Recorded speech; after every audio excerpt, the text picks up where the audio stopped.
युद्ध क्षेत्र एक तूफान में बदल गया था। हेरियोस गति में तेजी से आगे बढ़ा, एक धुंधली सी गति। उसकी तलवार प्लूटोन के पीछे हवा में सुनहरी रोशनी की लकीरें बन रही थीं। उसके द्वारा दागा गया प्रत्येक प्रहार उन दिव्य आत्माओं को चीरने के उद्देश्य से था जो गिद्धों की तरह उसके चारों ओर मंडरा रही थीं, चक्कर लगा रही थीं और उसे चिढ़ा रही थीं। फिर भी वे सतर्क थे और दूरी बनाए हुए थे। उन्होंने देखा था कि सत्य की तलवार ने प्रकाश के एक ही चकाचौंध कर देने वाले चाप में वेरॉन की सेना को नष्ट कर दिया था। वे दोबारा ऐसा जोखिम नहीं उठाएंगे, इसलिए उन्होंने उस पर ही बमबारी कर दी। हवा के झोंके, आकाशीय अग्नि की लपटें, जमे हुए प्रकाश के टुकड़े, सब कुछ आकाश से बरस रहा था। ऐसा लगा मानो स्वयं आकाश ही उसके विरुद्ध हो गया हो। हेरियोस ने अपने दांत पीस लिए, उसका लबादा फटा हुआ था और शरीर कालिक और खून से सना हुआ था। उसकी मांसपेशियां हर सांस के साथ चीख रही थीं। उसने अपनी तलवार को ऊपर की ओर घुमाकर प्रचंड प्रकाश की लहर को चीर दिया। उसने घूमकर बिजली की एक नुकीली किरण को रोका जो शायद उसके शरीर का एक हिस्सा फाड़ सकती थी। उसके पीछे हुए एक दिव्य विस्फोट के सदमे से वह लड़खड़ा गया, लेकिन फिर भी हमेशा की तरह दृढ़ होकर वह खड़ा रहा। उसके हाथ कांप रहे थे, उसके पैर लड़खड़ा रहे थे, उसकी सांसें अनियमित और उथली चल रही थीं। सत्य की तलवार, जो कभी सुनहरे सूरज की तरह चमकती थी, अब मंद पड़ गई थी। इसलिए नहीं कि उसके लोग अब उस पर विश्वास नहीं करते थे, बल्कि इसलिए कि उसके नश्वर शरीर की शक्ति समाप्त हो रही थी। शक्ति समाप्त हो गई, समय से बाहर। उसे दूरी कम करनी थी, उसे हमला करना था, लेकिन वे उसे ऐसा करने नहीं दे रहे थे। ठीक तभी युद्ध क्षेत्र में एक चीख गूंज उठी। हेरियोस ने अपना सिर तेजी से घुमाया। दूर, टूटे हुए भालों और जलते हुए गुलेलों की कतार के पार, उसने उन्हें देखा। दो दिव्य आत्माएं प्रतिशोध लेने वाले तारों की तरह उसकी सेना पर उतर रही थीं। सैनिक आंधी में पत्तों की तरह इधर उधर बिखर गए। कुछ ही क्षणों में दर्जनों लोग गिर पड़े। कुछ लोगों ने जवाबी कार्रवाई करने की कोशिश की, कुछ अन्य लोग डटे रहे, लेकिन पल भर में ही वे भी जलकर राख हो गए। नहीं, हेरियोस ने फुसफुसाते हुए कहा, नजरें मत हटाओ। वेरॉन दहाड़ा और शुद्ध दिव्यता का एक वज्र न्याय के हथौड़े की तरह हेरियोस की छाती पर लगा। एक पल के लिए दुनिया अंधेरी हो गई। हेरियोस पीछे की ओर उड़ता हुआ धरती में जा गिरा और अपने शरीर से एक खाई खोदता चला गया। उसकी हड्डियां चटक गईं, उसके मुंह से खून बहने लगा। उसका कवच अंदर की ओर मुड़ गया, जिससे उसकी बगल में छेद हो गया। उसकी तलवार उसके बगल में गिरी, धुंधली सी। वेरॉन धीरे धीरे नीचे उतर रहा था, उसके चारों ओर आकाश दिव्य क्रोध से गरज रहा था। उसकी आंखों में क्रोध की नहीं, बल्कि तिरस्कार की आग जल रही थी। क्यों? उसने खून और मिट्टी के गड्ढे में पड़े हेरियोस के पास पहुंचते हुए पूछा। तुम विरोध क्यों करते रहते हो? हेरियोस दर्द से कराहते हुए उठकर बैठने की कोशिश करते हुए जोर से खांसने लगा। वेरॉन ने आगे कहा, तुम बस एक इंसान हो, तुम यहीं मरोगे, तुम्हारे लोग भी तुम्हारे पीछे पीछे आएंगे। यह विद्रोह, स्वर्ग के विरुद्ध यह अवज्ञा, भुला दी जाएगी। तुम शांति से रह सकते थे, तुम अपनी जगह स्वीकार कर सकते थे, तो फिर क्यों? हेरियोस ने तुरंत कोई जवाब नहीं दिया। उसने धीरे से हाथ बढ़ाया और एक बार फिर प्लूटोन की मूठ को अपनी उंगलियों से पकड़ लिया। उसके हाथों में तलवार हल्की सी झिलमिला उठी, उसकी सुनहरी रोशनी उसकी सबसे कमजोर सांस का भी जवाब दे रही थी। उसने इसका इस्तेमाल खुद को वापस अपने पैरों पर खड़ा करने के लिए किया। वह लड़खड़ाया, मुश्किल से खड़ा हो पा रहा था, उसके होठों से खून टपक रहा था, लेकिन उसकी आंखें, वे आंखें अभी भी जल रही थीं। क्रोध से नहीं, बल्कि दृढ़ विश्वास से। और फिर उसने बोलना शुरू किया, मैं विरोध क्यों करता हूँ? उसकी आवाज़ भारी थी। शायद बेहतर सवाल यह है। उसने वेरॉन की दिव्य दृष्टि में ऊपर देखा और पूछा, आप क्यों झुकती हैं? वेरॉन ने पलकें झपकाईं। ये सवाल हेरियोस के घाव से भी गहरा था। ईश्वर द्वारा चुना गया योद्धा झिझका, उसके कंधे फड़कने लगे। तुम देवताओं की सेवा करने का दावा करते हो, हेरियोस ने आगे बढ़ते हुए कहा। उसका हर शब्द प्रहार की तरह था। लेकिन क्या तुम उनमें विश्वास करते हो, या तुम उनकी आज्ञा का पालन इसलिए करते हो क्योंकि अपने पैरों पर खड़े होने से यह आसान है? वेरॉन ने कुछ नहीं कहा। तुम हमें कमज़ोर कहते हो क्योंकि हम हवा में जलती मोमबत्ती की तरह जल्दी खून बहाते हैं और मर जाते हैं, हेरियोस ने फुसफुसाते हुए कहा। लेकिन यही तो हमारी ताकत है, क्योंकि हम दर्द को जानते हैं, क्योंकि हम फिर से उठते हैं, क्योंकि हम तब भी लड़ने का फैसला करते हैं जब हम जानते हैं कि हम जीत नहीं सकते। उसने अपनी तलवार उठाई, और अब, हेरियोस ने और भी मजबूत आवाज में कहा, मैं तुम्हें वह शक्ति दिखाऊंगा जिस पर कोई भी देवता कभी अधिकार नहीं कर सकता। प्लूटोन प्रकाश से भर उठा, लेकिन इस बार यह सुनहरा नहीं था, वह सफ़ेद था, एकदम शुद्ध, चकाचौंध कर देने वाला। उनके लोगों का विश्वास, उनका दर्द, उनका प्यार, उनकी यादें, उनकी उम्मीद, ये सब कुछ एक ही नश्वर व्यक्ति में समाहित हो गया, जिसने घुटने टेकने से इनकार कर दिया। वेरॉन के चारों ओर मौजूद तीनों दिव्य आत्माएं पीछे हट गईं और अपने चेहरे ढंक लिए। हेरियोस के आसपास की हवा भी कांप उठी, दैवीय दबाव से नहीं, बल्कि किसी प्राचीन शक्ति के कारण।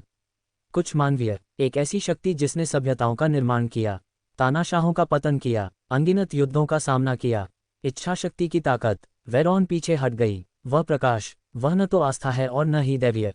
नहीं, हेरियोस ने उत्तर दिया, ये हमारी इच्छा और दृढ़ विश्वास है। तारांकन, तारांकन, तारांकन। युद्धक्षेत्र सैनिकों के जूतों के नीचे कांप रहा था। हेरियन के महान सेनापति कैरियन आक्रमण के अग्रभाग पर खड़े थे। उनके हाथों में लोहे का भाला कसकर पकड़ा हुआ था, उनके कवच पर खून की धारियां बह रही थीं और उनकी आंखें सूर्य के समान क्रोध से जल रही थीं। उसके पीछे हजारों शहीद सैनिक ज्वार की तरह उमड़ पड़े, उनकी युद्ध गर्जनाओं से धरती कांप उठी। वीरों के लिए, वीरों के लिए, मानवता के लिए। कैरियन दहाड़ा, उसकी आवाज झुलसे हुए मैदान में गरज की तरह गूंज उठी। मानवता के राजा की जय हो। उसके सैनिकों ने भी उसी आह्वान का समर्थन किया। ढालों से तलवारें टकराईं, राख से भरी हवा में झंडे लहराए। उन्होंने अपने साथियों को बेरहमी से मरते हुए देखा था। उन्होंने देखा कि दिव्य शक्ति क्रोधित तारों की तरह उन पर अवतरित हो रही थी। फिर भी वे आगे बढ़ते रहे, शायद मृत्यु की ओर, लेकिन अमरता की ओर भी, जहां उनके नाम और कर्म इतिहास में हमेशा के लिए अंकित रहेंगे। उनके सामने दो दिव्य आत्माएं तैर रही थीं, दिव्य अग्नि से ढके हुए प्रकाशमान प्राणी, जिन्होंने अपने हाथों के एक इशारे से पूरी सेनाओं को धूल में मिला दिया था। उनके चेहरे पर ठंडक और उदासीनता के भाव थे, फिर भी अब उनमें कुछ अलग ही झलक दिखाई देने लगी थी। झुंझलाहट। मनुष्य उन पर चींटियों की तरह टूट पड़े, अंतहीन और अथक रूप से। उनके हथियार दिव्य शरीर के विरुद्ध नगण्य प्रभाव रखते थे, उनके हमलों को आसानी से रोका या मोड़ा जा सकता था। एक आत्मा के हाथ के एक झटके से पुरुषों की कतारें चीर उठतीं, शरीर गुड़ियों की तरह इधर उधर उछलने लगते। और फिर भी वे आते रहे। एक दिव्य आत्मा थलुरोन, नीली ज्वाला की आत्मा और हेफेस्ट द्वारा आशीर्वादित, ने अपना हाथ फिर से उठाया। उसकी हथेली से नीली आग की एक लपट निकली, जो सैनिकों की एक पंक्ति में फैल गई। लोग चीख रहे थे और जल रहे थे, लेकिन धुएं से और भी इंसान उभरे, जिनकी आंखें पागलपन से नहीं बल्कि अटूट दृढ़ विश्वास से भरी हुई थीं। कैरियोन उस भाले की नोक पर है। वह हवा में उछला, युद्ध की गर्मी से उसका लोहे का हथियार चमक रहा था, और उसने थालुरियन के कंधे पर वार किया। इससे छेद तो नहीं हुआ, लेकिन जलन जरूर हुई। दिव्य आत्मा ने मुंह बनाते हुए पीछे हट गई। अब तो ये चुपते हैं, है ना? कैरियन मुस्कुराया। थैलुरियन गुर्राया और उस जगह को छुआ जहां कैरियन ने वार किया था।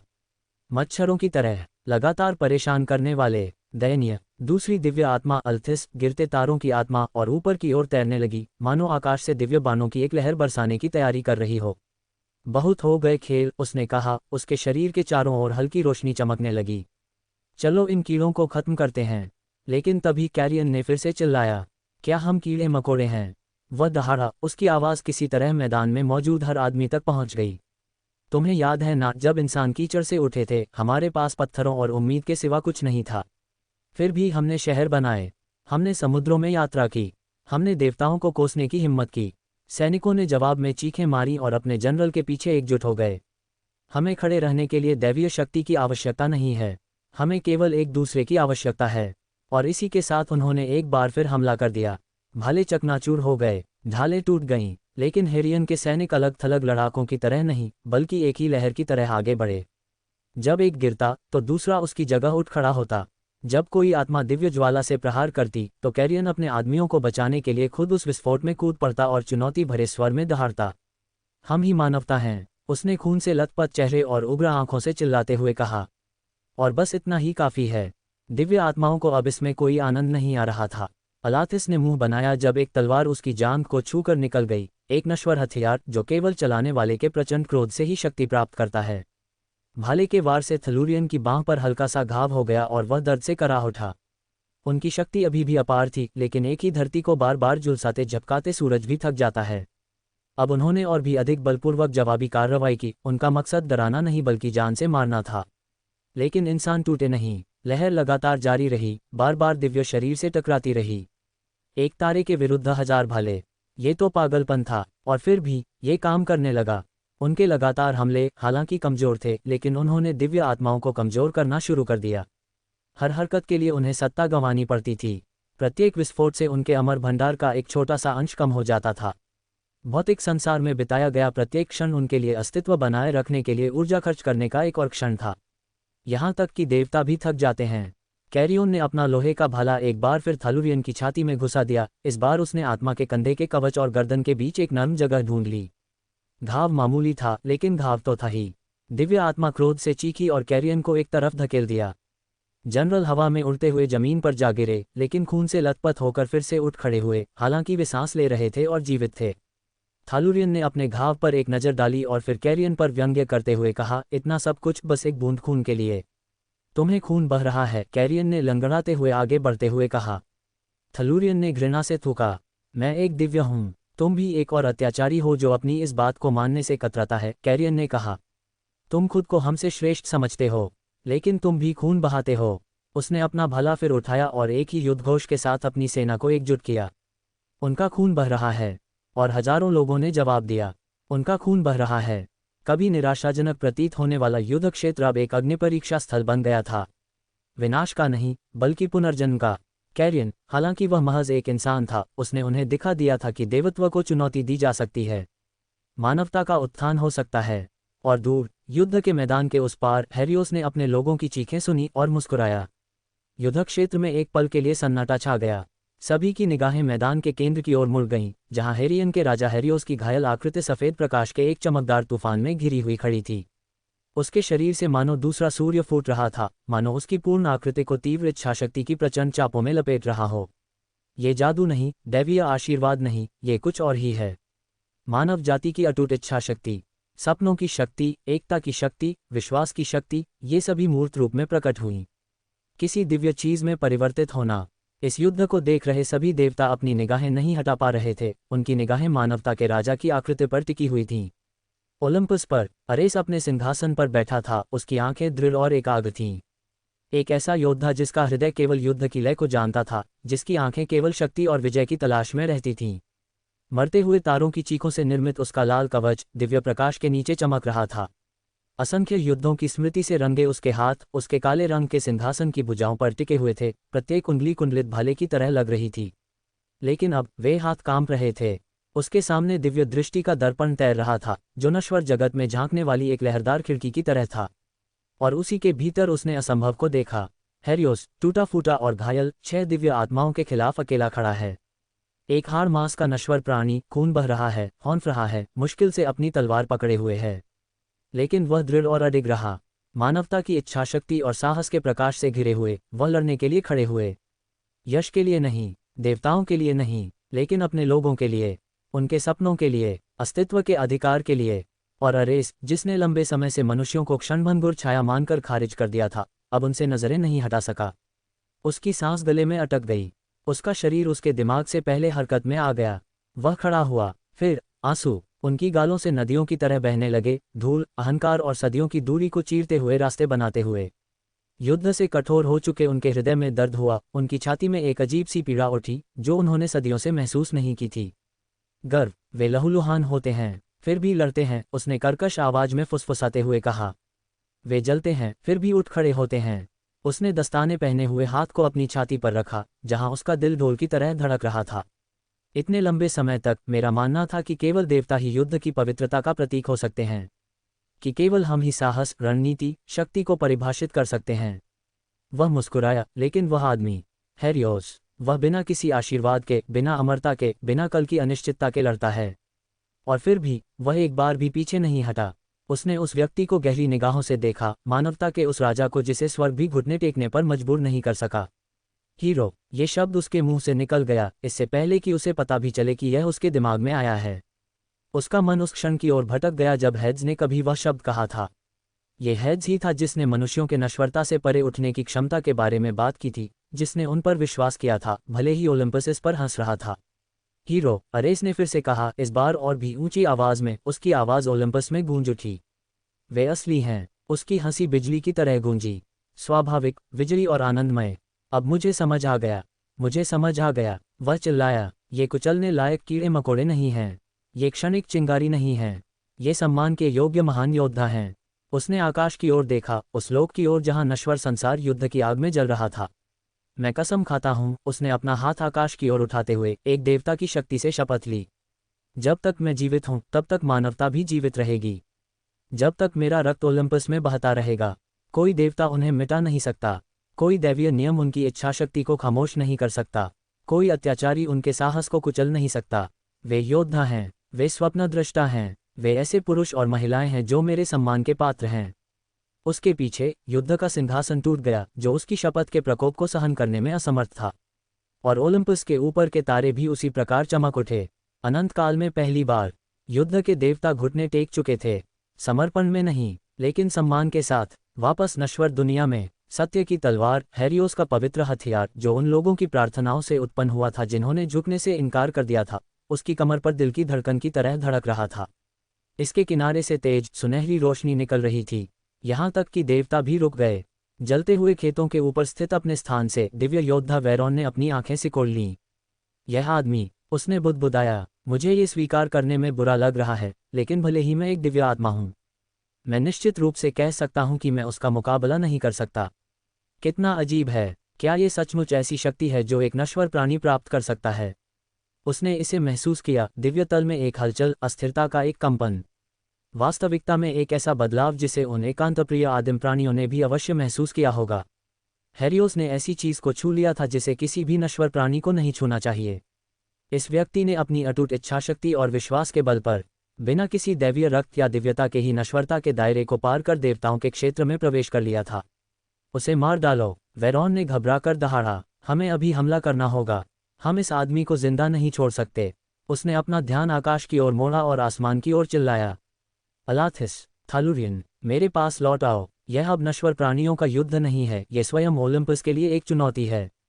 बहुत दूर, जहां हेरियन के सैनिक अभी भी दैवीय शक्ति के विरुद्ध हताशापूर्वक आगे बढ़ रहे थे, वहां दो दिव्य आत्माएं झिझक गईं। उनकी निगाहें एक बार फिर युद्ध क्षेत्र के केंद्र में फूटते हुए प्रकाश की ओर मुड़ गईं। वे समझ गए, बिना कुछ कहे वे वेरॉन की ओर उड़ गए। दिव्य लकीरें आकाश को चीरती हुई आगे बढ़ रही थीं। लेकिन थालुरियन, जो हमेशा प्रतिशोध की भावना से ग्रस्त था, जाने से पहले मुड़ा। उसने अपना जलता हुआ हाथ धरती की ओर उठाया और पुरानी भाषा में एक शब्द बुदबुदाया। जमीन फट गई और मिट्टी के नीचे से सैकड़ों चमकदार धातु के राक्षस प्रकट हुए, गड़े हुए कान से, काले लोहे और आग से बने गोलेम, जिन्हें लोहार देवता हेफेस्ट्स की अग्नि का आशीर्वाद प्राप्त था। वे जमीन को हिला देने वाली धमक के साथ उतरे, उनके चमकते हुए केंद्र गूंज रहे थे, आंखें ठंडी आज्ञाकारिता से लाल थीं। शहर को तबाह कर दो, थालुरियन ने आदेश दिया। लोगों को चीखने दो और किसी को भी जिंदा मत छोड़ो। फिर वह मुड़ा और प्रकाश में गायब हो गया। कैरियन, जो अभी भी अपने सैनिकों के साथ एक खून से लथपथ गड्ढे में खड़ा था, पास आ रही मशीनों पर चिल्लाया, रक्षात्मक गठन बनाओ, उन्हें अंदर मत आने दो। युद्ध क्षेत्र के केंद्र में वापस आकर हेरियोस के पास ऊपर देखने का भी मुश्किल से समय था। तेज हवा आकाश को चीरती हुई गुजरी और 6 दिव्य प्राणी एक साथ नीचे उतरे। वेरॉन, अलाथिस, थालुरियन और वेरॉन के साथ मौजूद 3 देवता, मूनलाइट लांस के मिरेओस, एकोइंग ब्लेड्स के वरान और जजमेंट फ्लेम की सोलमीरा। साथ मिलकर उन्होंने हेरियोस के चारों ओर एक घेरा बनाया, जो विनाश के देवताओं की तरह जमीन के ऊपर मंडरा रहे थे, मानो आकाशीय शक्ति के 6 तूफान हों। और फिर उन्होंने हमला कर दिया। धरती फट गई। अलाथिस ने चमकदार तीरों की बौछार कर दी, जो टूटते तारों की तरह जमीन को भेदते हुए आगे बढ़े। थालुरियन ने नीली आग की लपटें उत्पन्न की जो ड्रैगन की तरह घूमती रहीं। वेरॉन ने आक्रमण का नेतृत्व किया, उसका बिजली से परिपूर्ण भला वज्रपात की तरह आगे बढ़ा। हेरियोस ने ठीक समय पर अपनी तलवार उठा ली। उसने वेरॉन के पहले वार को नाकाम कर दिया। टक्कर की आवाज धातु के चीखने जैसी थी, लेकिन उस बल के कारण वह पीछे की ओर फिसल गया। उसके बूटों ने पत्थर में लकीरें बना दी। मिरेओस भयानक गति से आगे बढ़ा, उसका भाला चांदनी में चमक रहा था। हेरियोस मुड़ा, बाल बाल बचा, लेकिन उसकी पसलियों पर एक घाव हो गया। दिव्य हथियार नश्वर कवच को भेद सकते थे। उसने दर्द को नजरअंदाज करते हुए कराहते हुए पलटवार किया। उसकी तलवार थालुरियन के कंधे पर लगी, जिससे वह आत्मा लड़खड़ाकर पीछे हट गई, लेकिन जवाबी कार्रवाई में थालुरियन की हथेलियों से आग निकली, जिसने हेरियोस के शरीर के एक तरफ को अपनी चपेट में ले लिया। राजा चीख उठा जब उसके लबादे में आग लग गई और उसे बुझाने के लिए वह लुढ़कने लगा, लेकिन तभी अलाथिस के तीरों ने उसे आसमान की ओर उड़ा दिया। हवा में वरान उसके ऊपर प्रकट हुआ, तलवारें घुमाता हुआ इतनी तेजी से आगे बढ़ रहा था कि उसका पीछा करना असंभव था। हेरियोस ने बड़ी मुश्किल से समय रहते अपनी तलवार उठाए। क्लैंग क्लैंग क्लैंग, हर प्रहार की गूंज मौत की घंटी की तरह सुनाई दे रही थी। अंततः वह हवा में घूमा और वरान को लात मारकर दूर फेंक दिया, जिससे वह पलट गया और हौंफते हुए, खून बहते हुए, जलते हुए लेकिन जीवित रहते हुए अपने पैरों पर जोर से गिरा। वे फिर से करीब आ गए। क्या तुम्हारी इच्छाशक्ति बस इतनी ही है? वेरॉन ने अपना भाला उठाते हुए व्यंग्य किया।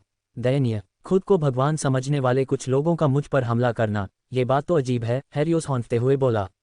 तुम्हें एक साधारण इंसान से निपटने के लिए मदद की जरूरत थी। उसने अपनी तलवार आकाश में फेंक दी, जहां वह हजारों प्रार्थनाओं के प्रकाश से जगमगा उठी। सत्य की तलवार सूर्य की किरण की तरह घूमी, फिर नीचे की ओर गिरी, वेरॉन के भाले को काटती हुई और एक जोरदार झटके के साथ दिव्य योद्धा को हवा में उड़ा दिया। तीन आत्माएं उनका पीछा करती हुई दैवीय क्रोध से हेरियोस पर प्रहार करती रहीं, लेकिन वह उनके बीच नाचता रहा, मामूली घाव सहता रहा और पीड़ा को सहन करता रहा। उसके हाथों और छाती से खून बह रहा था, लेकिन उसकी आंखें और भी ज्यादा चमक रही थीं। उसने एक ही झटके में अलाथिस के तीरों को रोक दिया, मिरेउस के भाले को अपनी बांह से अवरुद्ध कर दिया, और जब दिव्य इस्पात ने उसके दस्ताने को काट डाला तो वह कराह उठा।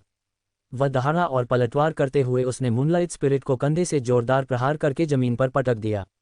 लेकिन तभी सोलमायरा नीचे उतरी, उसके हाथ तीखे फैसले की चमक से दमक रहे थे। उसने धीरे से एक श्राप दिया और अपनी हथेली उसकी छाती पर रख दी। तभी दिव्य अग्नि हेरियोस की पसलियों को जलाती हुई सीने से गुजरी। वह दर्द से कराह उठा, एक घुटने पर गिर गया, फिर उसने दांत पीसकर उसकी कलाई पकड़ी और अपने शरीर में बची हुई सारी ताकत से उसे युद्ध के मैदान में फेंक दिया। एक पल के लिए दुनिया थम सी गई। हेरियोस लड़खड़ाते हुए फिर खड़ा हुआ।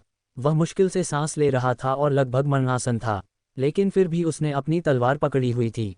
वे 6 दिव्य आत्माएं स्तब्ध होकर एक बार फिर उसके चारों ओर घिर गईं। वेरॉन ने गुस्से से कहा, यह आदमी मर क्यों नहीं जाता? हमला जारी रखो। मुझे नहीं लगता कि वह अपनी मौजूदा स्थिति में लड़ना जारी रख सकता है। हेरियोस ने ऊपर देखा, उसके मुंह पर खून के धब्बे थे। यह मानवता का जन्मसिद्ध अधिकार है, वेरॉन, उसने कर्कश स्वर में कहा। विरोध करना, उठ खड़ा होना, असंभव से लड़ना। हाथ कांप रहा था, फिर भी उसने अपनी तलवार दोबारा उठाई। तो आओ, अगर तुम्हें लगता है कि तुम्हारे देवता मेरी इच्छाशक्ति से अधिक शक्तिशाली हैं, तो मुझे मार गिराओ। युद्ध क्षेत्र कांप उठा, धूल का बवंडर उठा, दिव्य दबाव से हवा कांप उठी। यहाँ तक कि बादल भी तूफान के केंद्र से पीछे हटते हुए प्रतीत हो रहे थे, जहाँ एक आदमी कमर झुकाए, हौंकते हुए, आंखें 2 सूर्यों की तरह जलती हुई खड़ी थी। हेरियोस, हेरियन का राजा, नश्वर जन्म का, युद्ध और उद्देश्य से दृढ़ निश्चय प्राप्त इस्पात की तरह मजबूत, ने एक बार फिर अपनी तलवार उठाई। ये सूर्य से भी अधिक चमक रहा था। उस पर प्राचीन प्रतीकों की पंक्तियां प्रज्वलित हुईं, दीप्तिमान ऊष्मा से स्पंदित होती हुई, दैवीय आदेश पर नहीं बल्कि मानवीय इच्छा पर प्रतिक्रिया करती हुई। और हेरियोस की इच्छाशक्ति पहले से कहीं अधिक प्रज्वलित थी। वह दहाड़ा, एक भयानक आदिम चीख जो हवा में गूंज उठी, यहाँ तक कि आकाश को भी हिला दिया। तेज रोशनी के एक जोरदार धमाके के साथ वह आगे बढ़ा, उसकी गति ने उसके पीछे जमीन में एक गड्ढा बना दिया। 6 दिव्य आत्माओं ने तुरंत प्रतिक्रिया दी। वरान, किनारे से हमला करो। सोलमीरा, ऊपर। थेल्यूरिन, उसे घेर लो। उनके बीच आदेशों की ताबड़तोड़ प्रतिक्रिया हुई और वे करीब आते गए। दिव्य रंगों और कच्ची शक्ति की चमक हेरियोस पर आकाशीय भेड़ियों के झुंड की तरह केंद्रित हो रही थी। लेकिन कुछ अलग था। हेरियोस बहुत तेज, बहुत ताकतवर और बहुत क्रूर था। उसके प्रहार गिरते हुए पहाड़ों की तरह थे, जो स्वयं देवताओं की हड्डियों को भी हिला देते थे। वार को रोके जाने से वरान का धनुष चकनाचूर हो गया। अलाथिस के दोनों तलवार उसके हाथों से गिर पड़े। थालुरियन के जबड़े पर एक जोरदार मुक्का पड़ा और वह एक पहाड़ पर जा गिरा, जिससे पहाड़ चूर चूर हो गया। हेरियोस की हर हरकत में कुछ ऐसा छिपा हुआ था जिसे ईश्वर पूरी तरह से समझ नहीं सकता था। और वह है दृढ़ विश्वास, अमरता से प्रेरित नहीं, किसी अनंत दिव्य ऊर्जा भंडार से उत्पन्न नहीं, बल्कि कच्चे, बिना किसी मिलावट वाले मानवीय हृदय से उत्पन्न। वेरॉन ने फिर से छलांग लगाई। बिजली उसके भाले के चारों ओर एक सर्प की तरह लिपटी हुई थी और वह चिल्लाया, तुम अभी भी नश्वर हो। तुम इसे हमेशा जारी नहीं रख सकते। तुम थक जाओगे और फिर मर जाओगे। हेरियोस ने एक हाथ से वार को रोका और तलवार भाले पर लग गई।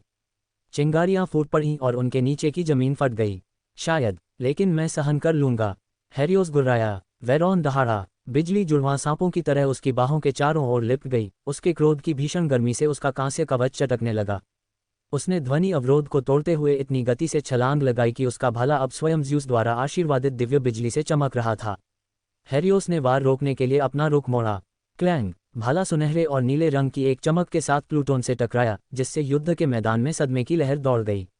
दोनों आदमी पीछे की ओर गिर पड़े, जिससे धरती में गहरी लकीरें बन गईं और सैनिकों, मशीनों और यहाँ तक कि पहाड़ों में भी उनके टकराव से कंपन होने लगा।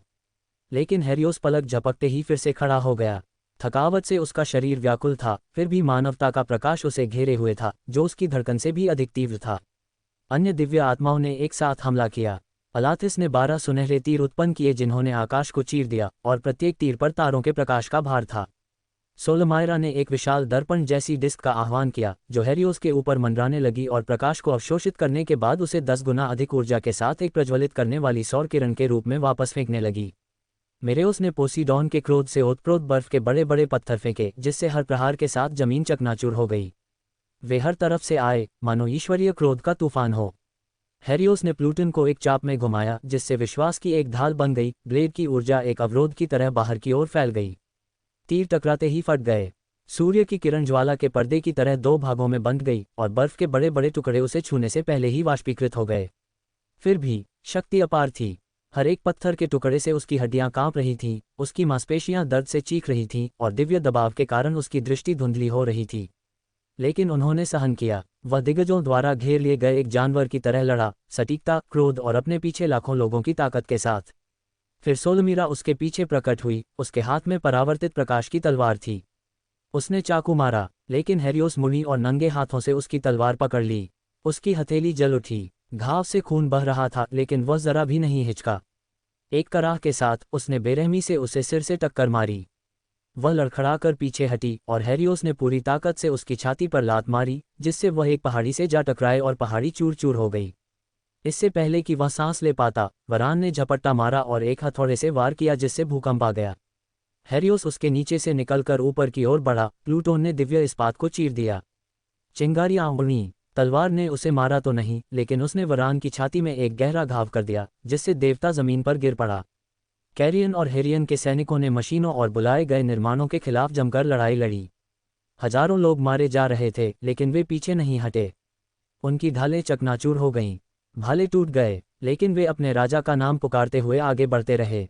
वेरॉन चीख उठा और उसने अपनी पूरी दिव्य शक्ति का प्रदर्शन किया। आकाश फट गया। आकाश से एक विशालकाय वज्रपात हुआ, जो सीधे हेरियोस की ओर लक्षित था। यह एक शहर को पूरी तरह से नष्ट कर सकता है। एक नश्वर प्राणी इससे बच नहीं पाएगा। लेकिन हेरियोस भागा नहीं। उसने प्लूटोन को ऊंचा उठाया और फुसफुसाया, हे भगवान, अपने रक्षक की शक्ति के साक्षी बनो। मानवता की शक्ति। तलवार में कंपन हुआ और उससे प्रकाश का एक विशालकाय सफेद पंख फूट पड़ा।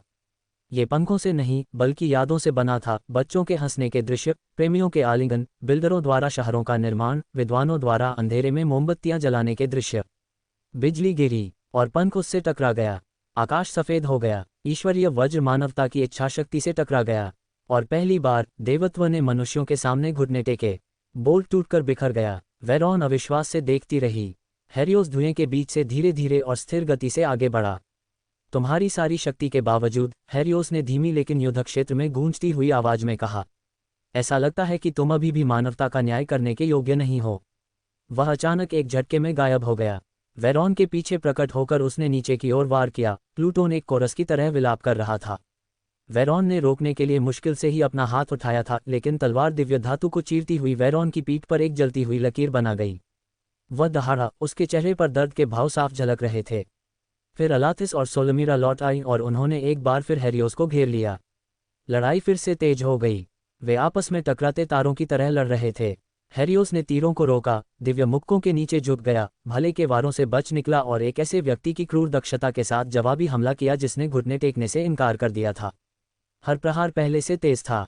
हर कदम पहले से भारी था। प्लूटोन हेरियन के लोगों की हर धड़कन के साथ चमक रहा था। उसने सोलमायरा की तलवार को फिर से पकड़ लिया और इस बार चीखते हुए उसे चकनाचूर कर दिया। उसने अलाथिस की ओर मुड़कर प्लूटोन को आगे धकेल दिया, जिससे देवता के शरीर का एक हिस्सा छूता हुआ निकल गया और दिव्य मांस की एक पट्टी जल गई। उसने वेरॉन के भाले को अपनी पकड़ में लिया, घूमकर उसे आकाश की ओर फेंक दिया, जिससे वह देवता अपने ही द्वारा बुलाए गए तूफानी बादलों में जा गिरा। और तब वह फिर से अकेला खड़ा था, चोटिल, खून से लथपथ, लेकिन सीधा खड़ा। 6 दिव्य आत्माएं क्रोध, भ्रम और भय के साथ उसके चारों ओर चक्कर लगाते हुए वापस हवा में तैरने लगीं। उन्हें पीछे धकेला जा रहा था, एक नश्वर व्यक्ति द्वारा। मुझे अनुमति दीजिए। हेरियोस ने अपनी तलवार पकड़ी, देवताओं का न्याय करने की। अहंकारी मेरेओस दहाड़ते हुए गायब हो गया और हेरियोस की ओर तेजी से बढ़ा। लेकिन तभी हेरियोस ने गति पकड़ते हुए घूमना शुरू किया और प्लूटोन के साथ एक विस्तृत चाप में हवा को चीरते हुए आगे बढ़ गया। और फिर पूरी दुनिया ने अपनी सांसें थाम लीं। उसकी तलवार नीचे की ओर घूमी, वेरॉन पर नहीं, बल्कि सबसे तेज गति वाले मेरेओस पर, जो पलक झपकाते ही उसके पीछे आ गया था, भला खींचे हुए, उसकी खुली पीठ पर निशाना साधे हुए। लेकिन बहुत देर हो चुकी थी। तलवार मांस से टकराए, संपर्क बिंदु से सफेद सुनहरे प्रकाश का एक विशाल स्तंभ विस्फोटित हुआ, जिसने पूरे युद्ध क्षेत्र को अपनी चपेट में ले लिया। यह एक मीनार की तरह आकाश की ओर उठा, आसमान को चीरता हुआ, पूरी दुनिया को रोशन करता हुआ। प्रकाश के अपने रास्ते में आने वाली हर चीज को वाष्पीकृत करते हुए हवा भी चीख उठी।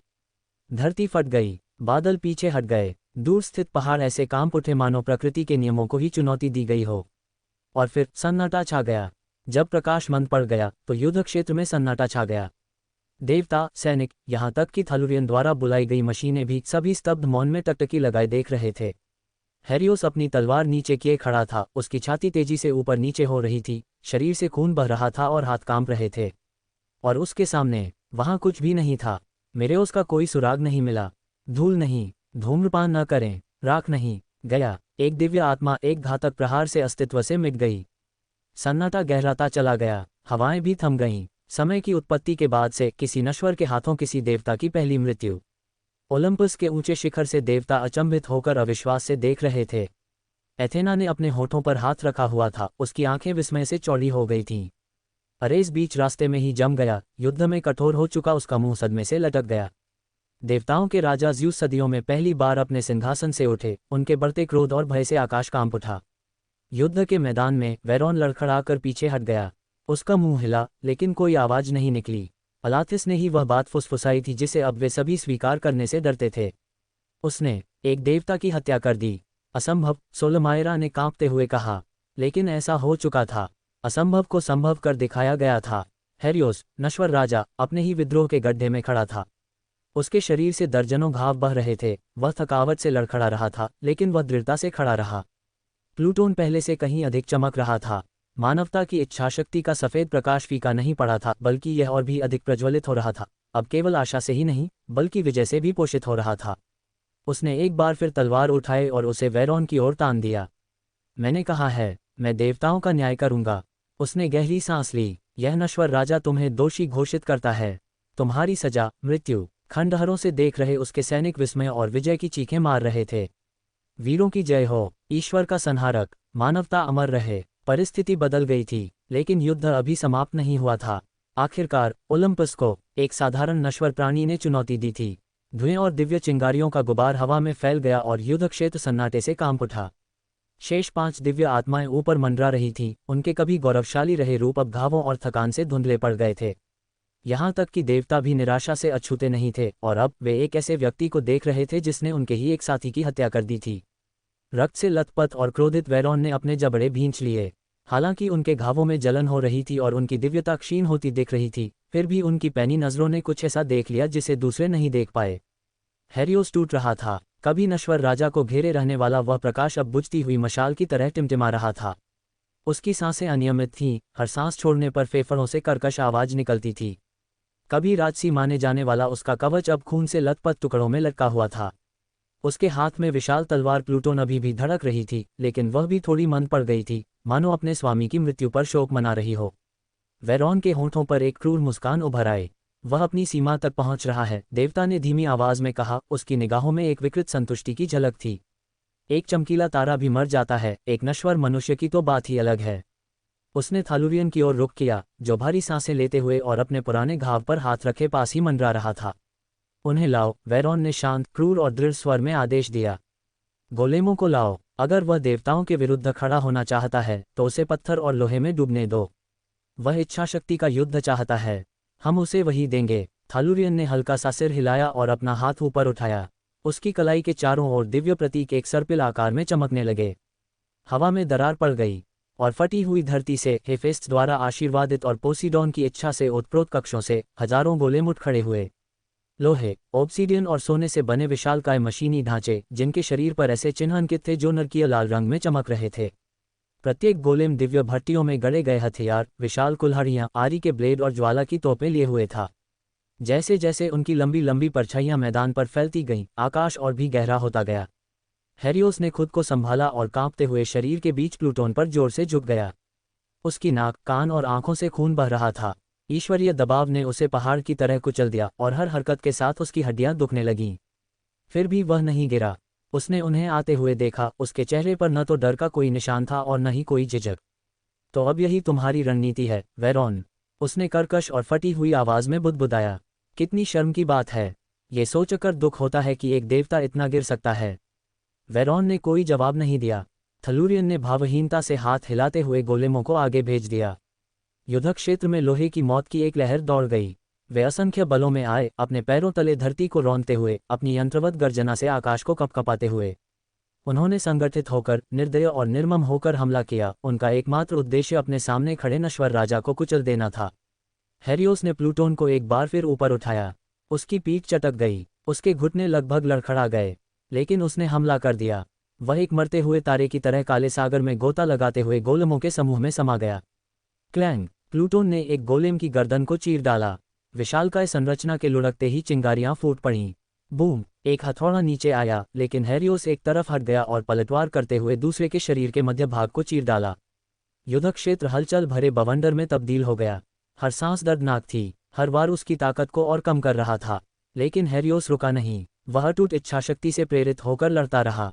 गोलेमों ने उसे हर तरफ से घेर लिया। उन्होंने अमानवीय सटीकता के साथ हमला किया। लोहे की मुट्ठियां उसकी पीठ पर जोर से लगीं। उसकी बगल में धारदार चाकुओं के निशान थे। दिव्य ज्वाला की एक तेज किरण ने उसकी छाती को झुलसा दिया, जिससे उसकी त्वचा हड्डियों तक जल गई। वह एक घुटने पर बैठ गया। उसके मुंह से खून बह रहा था, लेकिन उसकी आंखों में जलन हो रही थी। वह खड़ा है, और वे चलते रहे। घंटे बीत गए। दिव्य आत्माओं ने हस्तक्षेप नहीं किया। वे चुपचाप, ठंडे भाव से देखते रहे। उनका आत्मविश्वास बढ़ता जा रहा था। तथापि गोलेम एक एक करके गिरते चले गए। सैकड़ों, फिर हजारों, और जितना अधिक वे देखते रहे, उतना ही उनका आत्मविश्वास कम होता गया। कैसे? सोलमायरा ने आंखें फाड़कर फुसफुसाते हुए कहा। वह अभी भी खड़ा कैसे है? उसे जीवित नहीं होना चाहिए था। थालुरियन गुर्राया। कोई भी नश्वर शरीर इतने लंबे समय तक जीवित नहीं रह सकता। लेकिन हेरियोस को इस बात की परवाह नहीं थी कि नश्वर प्राणी क्या करें और क्या न करें। उसके हाथों में सत्य की तलवार, प्लूटोन, धीमी सी गूंज रही थी। उसका शरीर कल्पना से परे बुरी तरह क्षतिग्रस्त हो गया था। उसकी पसलियां टूट गई थीं, उसका बायां हाथ मुश्किल से हिल पा रहा था, और उसकी दाहिनी आंख खून और धुएं से अंधी हो गई थी। और फिर भी वह लड़ता रहा। वह एक घुटने पर बैठ गया, लेकिन वह पूरी तरह असफल नहीं हुआ। उसके पास अभी भी प्लूटोन था, और धीरे धीरे, बहुत धीरे धीरे उसने अपनी निगाहें बचे हुए गोलेमों की ओर उठाईं। यांत्रिक होने के बावजूद ऐसा प्रतीत होता था कि उन्हें डर लग रहा था, और उन्होंने उसके पास जाने से इनकार कर दिया। बस इतना ही, उसने खांसते हुए, खून से लथपथ चेहरे पर मुस्कुराते हुए कहा। लगता है कृत्रिम प्राणी भी मौत से डरते हैं। दूर से देख रही वेरॉन ने कुछ नहीं कहा। दिव्य आत्माओं ने एक दूसरे की ओर देखा, और पहली बार उनकी आंखों में सच्चा भय फिर से दिखाई दिया। क्योंकि हेरियोस, नश्वर राजा, अभी भी खड़ा था, टूटा हुआ, खून बह रहा है, लेकिन अपराजित। चलो ना, हेरियोस मुस्कुराया। क्या तुम्हें शर्म नहीं आ रही? मुझसे इसका बदला लो। मैं यहाँ अकेला खड़ा हूँ। उसके नीचे की धरती खून से लथपथ थी। उसका कवच बहुत पहले ही टूट चुका था, जिससे फटे हुए मांस, चोटिल हड्डियां और दिव्य घावों के निशान दिखाई दे रहे थे, जिन्होंने कभी गौरवशाली रहे उसके रूप को धूमिल कर दिया था। उसकी तलवार, प्लूटोन, एक कब्र के पत्थर की तरह उसके बगल में जमीन में धंसी हुई सीधी खड़ी रही। उस पर हमला करो। थलूरियन ने क्रोध और अपमान से दहाड़ मारी। उसके आदेश पर गोलेम चलने लगे। वे दहाड़े और सब उसकी ओर दौड़ पड़े। हेरियोस विचलित नहीं हुआ। उसने अपनी तलवार को मजबूती से पकड़ा और उनके हमले का सामना किया। और पहले की तरह ही वह गोलेमों पर पूरी तरह हावी था। तथापि भीषण युद्ध के दौरान अचानक हलचल हुई। थालुरियन! पलक झपकते ही दिव्य आत्मा हेरियोस के पीछे प्रकट हुई। उसकी तलवार नीली लौ से चमक रही थी। कोई संकोच नहीं, कोई घोषणा नहीं, केवल मृत्यु। शशकट! तलवार हेरियोस की पीठ को भेदते हुए उसकी छाती से बाहर निकल गई। दिव्य इस्पात ने नश्वर हृदय का स्वाद चखते हुए एक झनकार उत्पन्न की। हक! हेरियोस ने जोर से हौंफते हुए कहा। उसके होठों से खून फूट पड़ा और टूटी हुई जमीन पर फैल गया। उसका शरीर ऐंठ गया। उसके अंग कांपने लगे, लेकिन वह गिरा नहीं। वह डगमगा गया। फिर उसने पीछे मुड़कर देखा और उसे थालुरियन का मुस्कुराता हुआ चेहरा दिखाई दिया। तुम? हेरियोस अपने शब्द पूरे नहीं कर सका, क्योंकि उसकी आंखों की रोशनी कम हो गई और वे बंद हो गईं। उसका शरीर बेजान हो गया। फिर भी वह खड़ा रहा। थालुरियन तेजी से पीछे हट गया। उसके चेहरे पर अभी भी एक घिनौनी मुस्कान थी। उसकी तलवार एक भयानक आवाज के साथ बाहर निकली। हेरियोस के सीने के घाव से लगातार खून बह रहा था, और धरती पर खून के छलकने के साथ ही भाप उठ रही थी। वेरॉन, जो घटनास्थल के ऊपर मंडरा रही थी, ने राहत की सांस ली। उसने हेरियोस के बेजान शरीर को घूर कर देखा और धीरे धीरे जोर से हंस पड़ा। हा हा हा हा हा! उसकी आवाज मैदान में बिजली की तरह गूंजी। खेल खत्म। हीरोस अब नहीं रहा। हा हा हा! जीत हमारी है। मृत्यु में भी तुम हार मानने को तैयार नहीं। हम्फ! अंत तक अड़ियल, नश्वर प्राणी। वह लड़खड़ाते हुए शरीर के पास पहुंचा, अपनी तलवार ऊंची उठाते हुए काम खत्म करने के इरादे से। ये तुम्हारा अंतिम कार्य है। वह आगे बढ़ा, लेकिन हेरियोस का हाथ फड़फड़ा गया। उसकी उंगलियों ने प्लूटोन की मूठ को और भी कसकर पकड़ लिया। और जैसे ही थलुरियन ने अपनी तलवार उठाई, हेरियोस की आंखें झट से खुल गईं, चांदी जैसी सफ़ेद और प्रकाश से चमकती हुई। पकड़ लिया, हेरियोस ने फुसफुसाते हुए कहा, और उसी क्षण उसका पूरा शरीर प्रकाश से फट पड़ा। युद्ध क्षेत्र में एक तीव्र सफ़ेद चांदी जैसी चमक छा गई, मानो नश्वर जगत पर दूसरा सूर्य अवतरित हो गया हो। मानवता की इच्छा, ये शक्ति न तो जादू से उत्पन्न हुई है, न ही दैवीयता से, बल्कि हर उस हृदय से उत्पन्न हुई है जिसने घुटने टेकने से इनकार कर दिया। हर उस नश्वर प्राणी का जिसने सपना देखा, ये तलवार तुम्हें न्याय दिलाएगी। आकाश को चीर देने वाली गर्जना के साथ हेरियोस ने अपनी तलवार को इतने बड़े चाप में घुमाया कि वह हवा को ही चीरती हुई निकल गई। दिव्य सुनामी की तरह प्रकाश की एक लहर उमड़ पड़ी जो अजेय और पूर्ण थी। इसके प्रभाव में आए शेष गोलेम पल भर में जलकर राख हो गए। उसका कोई निशान नहीं बचा, धूल का भी नहीं। थलुरियन के चेहरे पर मुस्कान जम गई। जैसे ही प्रकाश ने उसे घेर लिया, उसकी आंखें चौड़ी हो गईं। नहीं, उसने भागने की कोशिश की, लेकिन वहां बहुत रोशनी थी। उसने एक बार खांसा, अचानक उसके मुंह से खून की बौछार निकल पड़ी। उसने नीचे की ओर देखा, प्रकाश की एक पतली रेखा उसके बाएं कंधे से लेकर दाहिने कूल्हे तक फैली हुई थी। शुरू में कोई घाव दिखाई नहीं दिया, लेकिन धीरे धीरे उसका शरीर फटने लगा, साफ सुथरा, मानो स्वयं न्याय ने ही उसके अस्तित्व को झूठा घोषित कर दिया हो। यह नहीं हो सकता। एक आखिरी खांसी के साथ उसका शरीर दो टुकड़ों में बिखर गया, एक टूटी हुई मूर्ति की तरह ढह गया। मशीनों के निर्माता और हेफेस्ट्स के ज्वालावाहक, थलुरियन के नाम से जाने जाने वाले दिव्य आत्मा का अब अस्तित्व नहीं रहा। वेरॉन सन्नाटे में खड़ी होकर देखती रही। सोलमीरा पीछे की ओर लड़खड़ा गई, उसकी चमकती आंखें अविश्वास से चौड़ी हो गईं। यहाँ तक कि ऊपर बैठे देवता भी, जो ओलंपस के दिव्य गुंबद से नीचे देख रहे थे, भय से हौंफ उठे। अमरता के गलियारे कांप उठे, क्योंकि उन्होंने अभी अभी वह देखा था जो संभव नहीं होना चाहिए था। एक बार नहीं, लेकिन दो बार एक नश्वर व्यक्ति ने एक देवता की हत्या कर दी थी। हेरियोस ने अपनी तलवार को जमीन में गाड़ दिया और उसे छड़ी की तरह सहारा बनाकर खुद को संभाला। फिर धीरे धीरे उसने अपना सिर उठाया, और फिर उसकी आंखें, वो चांदी जैसी धधकती हुई आंखें, शेष दिव्य आत्माओं पर टिक गईं। वेरॉन, सोलोमीरा, वरन और अलाथ्रिस, थलुरियन के पतन के बाद शेष बचे 4 दिव्य आत्माएं। जैसे ही हेरियोस ने उनकी ओर देखा, उनमें से प्रत्येक ने अनजाने में एक कदम पीछे ले लिया। वे इसका कारण नहीं बता सके। हेरियोस, जो बुरी तरह घायल और खून से लथपथ था, उसे हानिरहित होना चाहिए था। और फिर भी जिस तरह से वह घूरता था, जिस तरह से हवा उसके चारों ओर लिपट जाती थी, मानो पूरी दुनिया उसकी इच्छा के आगे झुक गई हो, उससे ये दिव्य प्राणी भी डगमगा उठे। आओ, हेरियोस ने कहा। उनकी आवाज़ कर्कश थी, लगभग फुसफुसाहट जैसी, लेकिन इसकी गूंज पूरे मैदान में बिजली की कड़क की तरह सुनाई दी। अगर तुम में अभी भी स्वाभिमान बाकी है तो मुझसे भिड़ जाओ। मौन, एक भी दिव्य आत्मा नहीं हिली। वहां केवल आग की चटकने की आवाज़ और दूर से आती हुई मरणासन लोगों की कराहें ही सुनाई दे रही थीं। हेरियोस को जोर से खांसी आए और खून उसके सीने पर छिटक गया। उसके घुटने थोड़े लड़खड़ा गए, लेकिन उसने खुद को वापस सीधा खड़ा कर लिया। उसका शरीर उसका साथ देना बंद कर रहा था। उसकी हड्डियां असामान्य रूप से हिलने लगीं। उसकी त्वचा पीली पड़ने लगी। उसकी आत्मा, जो उसे जीवित रखे हुए थी, कांपने लगी, जैसे आंधी में जलती मोमबत्ती। और अभी तक दिव्य आत्माएं अविचलित रहीं। उसने एक उथली सांस ली और खूनी मुस्कान के साथ अपने दांत दिखाए। क्या तुम डरे हुए हो? उसने पूछा। किसी ने जवाब नहीं दिया।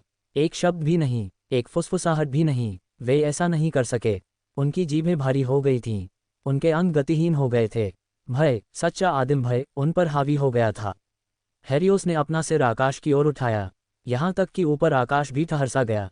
और फिर उन्होंने दिव्य आत्माओं से नहीं, बल्कि स्वयं देवताओं से बात की, जो बादलों के ऊपर अपने सुनहरे सिंहासनों से देख रहे थे। इस पल को याद रखना, वह पल जब एक नश्वर प्राणी, उसने दांत पीसते हुए कहा, उद्धरण चिन्ह ... किस्मत के नियमों को तोड़कर आगे बढ़ा। वह पल जब आग और मिट्टी से जन्मा एक इंसान आसमान के ऊपर खड़ा हुआ और पलटवार करने का साहस दिखाया। उसकी निगाहें एक बार फिर दिव्य आत्माओं पर पड़ीं। वे अब भी अपनी जगह पर स्थिर थीं। हो सकता है मैं यहीं मर जाऊं, उसने तूफान की तरह ऊंची आवाज में कहा, लेकिन ये जान लो। उसने प्लूटोन को जमीन से खींचकर अलग किया और अंतिम बार चुनौती देते हुए उसे ऊपर उठाया। अब तलवार दिव्य शक्ति से नहीं, बल्कि पूरी मानवता की आशा और गौरव से चमक रही थी। इस क्षण में एक नश्वर प्राणी ने ईश्वर को भी पीछे छोड़ दिया है। उनकी आवाज ने दुनिया की नींव तक हिला दी। आकाश में बिजली कड़क उठी, पहाड़ कांप उठे, पृथ्वी के सुदूर कोनों में महासागरों में हलचल मच गई। यहाँ तक कि ओलंपस में भी मोटे और उदासीन हो चुके देवता मौन खड़े थे। और तब हेरियोस के हाथ से तलवार गिर गई, और इसी के साथ दुनिया थम सी गई। दिव्य आत्माओं को यह समझने में कुछ मिनट लगे कि मानवता के अभिमानी राजा हेरियोस की पहले ही मृत्यु हो चुकी थी। उसके घुटने नहीं मुड़े, उसकी पीठ नहीं झुकी। वह खड़े खड़े ही शहीद हो गए। उनके शरीर की हर नस में गर्व समाया हुआ था। वे मानवता की अदम्य लौ के प्रतीक बन गए थे। उसने एक बार भी घुटने नहीं टेके, एक बार भी हिम्मत नहीं हारी, क्योंकि इस अंतिम संघर्ष में उसने सभी मनुष्यों के सपनों का भार अपने कंधों पर उठाया। न तो देवता के रूप में, न ही राक्षस के रूप में, लेकिन एक इंसान के रूप में वह गौरवान्वित और शाश्वत है। युद्ध क्षेत्र में सन्नाटा छा गया। दिव्य आत्माएं अविचलित रहीं। किसी की हिम्मत नहीं हुई पास जाने की। वेरोन देखती रह गई। उसे समझ नहीं आ रहा था कि अभी अभी क्या हुआ है। सोलमायरा का हाथ कांप रहा था। अलाथ्रिस ने नजरें फेर लीं। यहाँ तक कि निर्मम और उदासीन स्वभाव वाले वरन भी अपनी भौहों की फड़कन को दबा नहीं सके। अपनी सारी शक्ति और अपनी सारी दिव्यता के बावजूद उन्हें डर था कि अगर वे आगे बढ़े तो हेरियोस फिर से उठ खड़ा हो सकता है। वह मरा नहीं था। चाहे वह कितना भी टूटा हुआ हो, कितना भी लहूलुहान हो, वह पीछे हटकर लड़ेगा। और इस तरह वे जमे रह गए। कुछ सेकंड के लिए, कुछ मिनटों के लिए, घंटों तक किसी ने भी उसके शरीर को छेड़ने की हिम्मत नहीं की। किसी ने भी युद्ध क्षेत्र पर दावा करने का साहस नहीं किया, क्योंकि भले ही मानवता का राजा गिर गया हो, उस क्षण में, उस सन्नाटे में वह पहले ही जीत चुका था। बादलों के ऊपर, आकाश को भेदने वाली पर्वत चोटियों के पार, विशाल ओलंपस पर्वत खड़ा था, अपनी महिमा में चमकता हुआ, सुनहरी धुंध से ढका हुआ और दिव्य ऊर्जा से भरपूर। लेकिन उस दिन ओलंपस की भव्यता मन को सुकून नहीं दे रही थी। ये हिल गया था। एक भव्य हॉल में, जहां सभी दिव्य दृष्टियां आकाश के दर्पण के माध्यम से नश्वर जगत के मामलों को देख रही थीं, अभी अभी एक दृश्य घटित हुआ था। एक ऐसी शक्ति जिसने सबसे प्राचीन देवताओं को भी मौन कर दिया। एक नश्वर व्यक्ति ने उन सभी को चुनौती दी थी। एक नश्वर प्राणी ने 6 दिव्य आत्माओं का सामना किया था। एक नश्वर व्यक्ति की मृत्यु हुई, एक राजा की तरह, बिना किसी बंधन के, बिना किसी भय के और बिना किसी स्वामी के। और ओलंपस के हॉल हिल रहे थे। तारांकन, तारांकन, तारांकन। अपने कमरे में बैठी ज्ञान और युद्ध रणनीति की देवी एथेना ये सब सांस रोककर देख रही थी। और फिर एक दुर्लभ क्षण में, जो उनके शांत स्वभाव के विपरीत था, वह चीख पड़ी। ये किसी देवी द्वारा एक सफल युद्ध के बाद व्यक्त की जाने वाली संयमित स्वीकृति की ध्वनि नहीं थी। किसी योजना के सफल होने से मिलने वाली ठंडी संतुष्टि नहीं। नहीं, यह एक लड़की जैसी उत्साहित, भावुक चीख थी। कलम पकड़े हुए उसके हाथ कांप रहे थे। जैसे ही वह उन्मादपूर्ण गति में आई, दिव्य चर्मपत्र के पन्ने उसके कक्ष में बिखर गए। वो पल, वो तीखी निगाहें, वो चुनौती, वो भाषण, प्रेरणा से उत्प्रोत देवी की तरह वह अपने पंजों पर घूमने लगी। उसकी आंखें चमक उठीं और उसने तेजी से लिखना शुरू कर दिया। ये पहले सच्चे महाकाव्य का चरमोत्कर्ष होगा। वह चिल्लाए, वीरों का महाकाव्य। उसने अपनी दिव्य कलम को तारों की धूल और सपनों से बनी स्याही में डुबोया और उसके बोले गए हर शब्द, उसके द्वारा सहे गए हर घाव और उसके द्वारा अवज्ञा किए गए हर देवता को लिखा। उसकी कलम बिजली की गति से चलती थी। उसका दिमाग विचारों का सैलाब था। और फिर वह रुक गई, मानो अपने ही विचारों की गड़गड़ाहट से स्तब्ध हो गई हो। ओह हाँ, यह अंत नहीं है, यह एक शुरुआत है। उसने उस पांडुलिपि को अपने सीने से चिपका लिया। वीरों का युग अब शुरू होता है। तारांकन, तारांकन, तारांकन। एक अन्य कक्ष में, जो शाश्वत युद्ध की ज्वालाओं से प्रकाशित था, युद्ध के देवता अरेस मौन भाव से देख रहे थे। पहले तो उसने उपहास उड़ाया था। बेवकूफ इंसान, उसने बुदबुदाया था। आत्मघाती अभिमान। लेकिन जैसे जैसे लड़ाई लंबी खींचती गई, जैसे जैसे हेरियोस आगे बढ़ता गया, अकेला, खून से लथपथ, फिर भी वार करता रहा। जब वह सीने में तलवार धंसी होने के बावजूद सीधा खड़ा था और देवताओं को पास आने की चुनौती दे रहा था, अरेस के होंठ कांपने लगे। और जब हेरियोस अंततः गिर पड़ा, ये घोषणा करते हुए कि एक नश्वर व्यक्ति ने ईश्वर को भी पीछे छोड़ दिया है, अरेस के गालों से आंसू बहने लगे। वह कुछ पल तक चुप रहा, और फिर धीरे धीरे एक ऐसी आवाज में जो उनसे की गई किसी भी प्रार्थना से कहीं अधिक श्रद्धापूर्ण थी, तो एक खूबसूरत मौत ऐसी दिखती है। अपने अस्तित्व के समय से ही अरेस को युद्ध की क्रूरता से प्रेम था। वह शक्ति, नरसंहार और अराजकता की प्रशंसा करता था। एक क्रूर, बर्बर युद्ध जहां किसी भी क्षण सबकी मृत्यु हो सकती है। लेकिन हेरियोस ने उसे कुछ और दिखाया, कुछ ऐसा जो अर्थहीन नरसंहार से कहीं अधिक पवित्र था। यह मृत्यु पागलपन से नहीं, बल्कि अर्थ की मृत्यु है। मैं उसी तरह लड़ना चाहता हूं, उसने फुसफुसाते हुए कहा। मैं उसी तरह मरना चाहता हूं। वह अपने युद्ध सिंहासन से उठा, मुट्ठियां भींची हुई थीं और भावनाओं से उसका सीना फूल रहा था। वह एक सच्चा योद्धा था। तारांकन, तारांकन, तारांकन। लेकिन ओलंपस पर सभी के दिल प्रेरणा या सुंदरता से प्रभावित नहीं हुए थे। केंद्रीय सिंहासन कक्ष में, जहां अधिकांश ओलंपियन देवता एकत्रित थे, आकाश में बिजली कड़क उठी। देवताओं के राजा ज़्यूस क्रोध से दहाड़ उठे। ईश निंदा। वह दहाड़ा और उसकी आवाज से आकाश कांप उठा। वह कौन सा नश्वर प्राणी है जो ये कहता है कि उसने हमें पीछे छोड़ दिया है? एक ही जोरदार प्रहार से उसकी मुट्ठी ने उसके सिंहासन की संगमरमर की भुजा को चकनाचूर कर दिया। दिव्य ऊर्जा की चिंगारी उठी और कक्ष की दीवारें चकनाचूर हो गईं। मानो आकाश ही क्रोध में रो रहा हो, गरज पूरे मानव जगत में गूंज उठी। एक नश्वर प्राणी जो स्वयं को ईश्वर से श्रेष्ठ समझता है, उसकी आंखों में क्रोध की दो बवंडरें थीं। ये धृष्टता गीतों में नहीं लिखी जाएगी, इसे स्मृति से मिटा दिया जाएगा। मैं संसार को जलमग्न कर दूंगा और उन्हें इस अपराध को भुला दूंगा। उसके बगल में समुद्र के स्वामी पोसीडॉन ने अपना त्रिशूल जमीन पर पटक दिया। बहुत नीचे महासागरों में लहरें हिंसक रूप से उठ रही थीं, तटों से टकरा रही थीं और जहाज़ों को गहराई में खींच रही थीं। उस लड़के को इतनी शक्ति किसने दी? पोसीडॉन गुर्राया। ऐसा हो ही नहीं सकता कि कोई साधारण इंसान ही ऐसा कर सके। हेड्स, जरूर हेड्स ने ही किया होगा। उसने उस आदमी की मदद की होगी। आखिर उसने ऊपर की दुनिया में दखल न देने की कितनी बातें की हैं। कितना पाखंडी है, वह इसे स्वीकार नहीं कर सका। हेरियोस के शब्द एक नश्वर व्यक्ति ने ईश्वर को पीछे छोड़ दिया है, उसके कानों में अभिशाप की तरह गूंज रहे थे। ओलंपियन और समुद्र के स्वामी के रूप में उनका गौरव बुरी तरह से आहत हुआ था। वह मर चुका है, पोसीडॉन ने थूकते हुए कहा। तो समुद्र उसकी विरासत को मिटा दे। क्यों न मैं उसकी आत्मा ही निकाल लूं ताकि हम उसे अनंत काल तक दंडित कर सकें। हर्मेस ने सुझाव दिया, जो अपने पैरों को आगे पीछे हिला रहा था। अच्छा विचार है, अपोलो हंसा। हालांकि उन युवा देवताओं के विपरीत जो इस विचार से सहमत प्रतीत होते हैं, ज़्यूस और पोसीडॉन के चेहरे पर उदासी छा गई। क्या वे सीधे हेड्स से आत्मा ले आए? और उसके रक्षक की आत्मा? क्या वे ओलंपस का अस्तित्व ही मिटाना चाहते हैं? यहाँ तक कि ज़्यूस ने भी लगभग अपने आज्ञाकारी पुत्रों को अपने वज्र से नष्ट कर दिया और उन्हें सीधे टाटेरस भेज दिया। पोसीडॉन ने नाक सिकोड़ते हुए कहा और कैस का शुक्रिया अदा किया कि उसके ऐसे मूर्ख पुत्र नहीं हैं। उसके कुछ बच्चे भले ही मूर्ख हों, लेकिन कोई भी इतना मूर्ख नहीं था कि हेड्स के क्षेत्र में घुसपैठ करे। बस करो, ज़्यूस ने युवा देवताओं को घूरते हुए कहा, हम ओलंपियन हैं, व्यवस्था के रक्षक हैं। आत्माओं के प्रवाह को बाधित करना उस व्यवस्था के विरुद्ध है जिसकी रक्षा करने की हमने शपथ ली है। हाँ, वे दुनिया की व्यवस्था को बिगाड़ना नहीं चाहते, इसलिए वे जानबूझकर आत्माओं के प्रवाह में दखल नहीं देंगे। ये निश्चित रूप से इसलिए नहीं है क्योंकि हेड्स भयानक था। देवताओं का राजा किसी से नहीं डरता। ज़्यूस ने नश्वर जगत की ओर घूरते हुए कहा, अभी के लिए हम उन्हें अपने महाकाव्य लिखने देंगे, उन्हें अपने झूठे नायकों का राज्याभिषेक करने देंगे, लेकिन एक दिन हम उन्हें याद दिलाएंगे कि ओलंपस को चुनौती देने का क्या अर्थ होता है। उसके शब्द शांत थे, लेकिन हर देवता ने उन्हें गले पर तलवार की तरह महसूस किया। तूफान आने वाला था, एक ऐसा व्यक्ति जो विद्रोह से नहीं बल्कि ओलंपियन प्रतिशोध से पैदा हुआ हो। लेकिन दूर अपने कमरे में अकेली एथेना ओलंपियनों को सुन रही थी और मन ही मन मुस्कुरा रही थी। उन्हें क्रोधित होने दो, लेकिन चिंगारी तो भड़क चुकी है।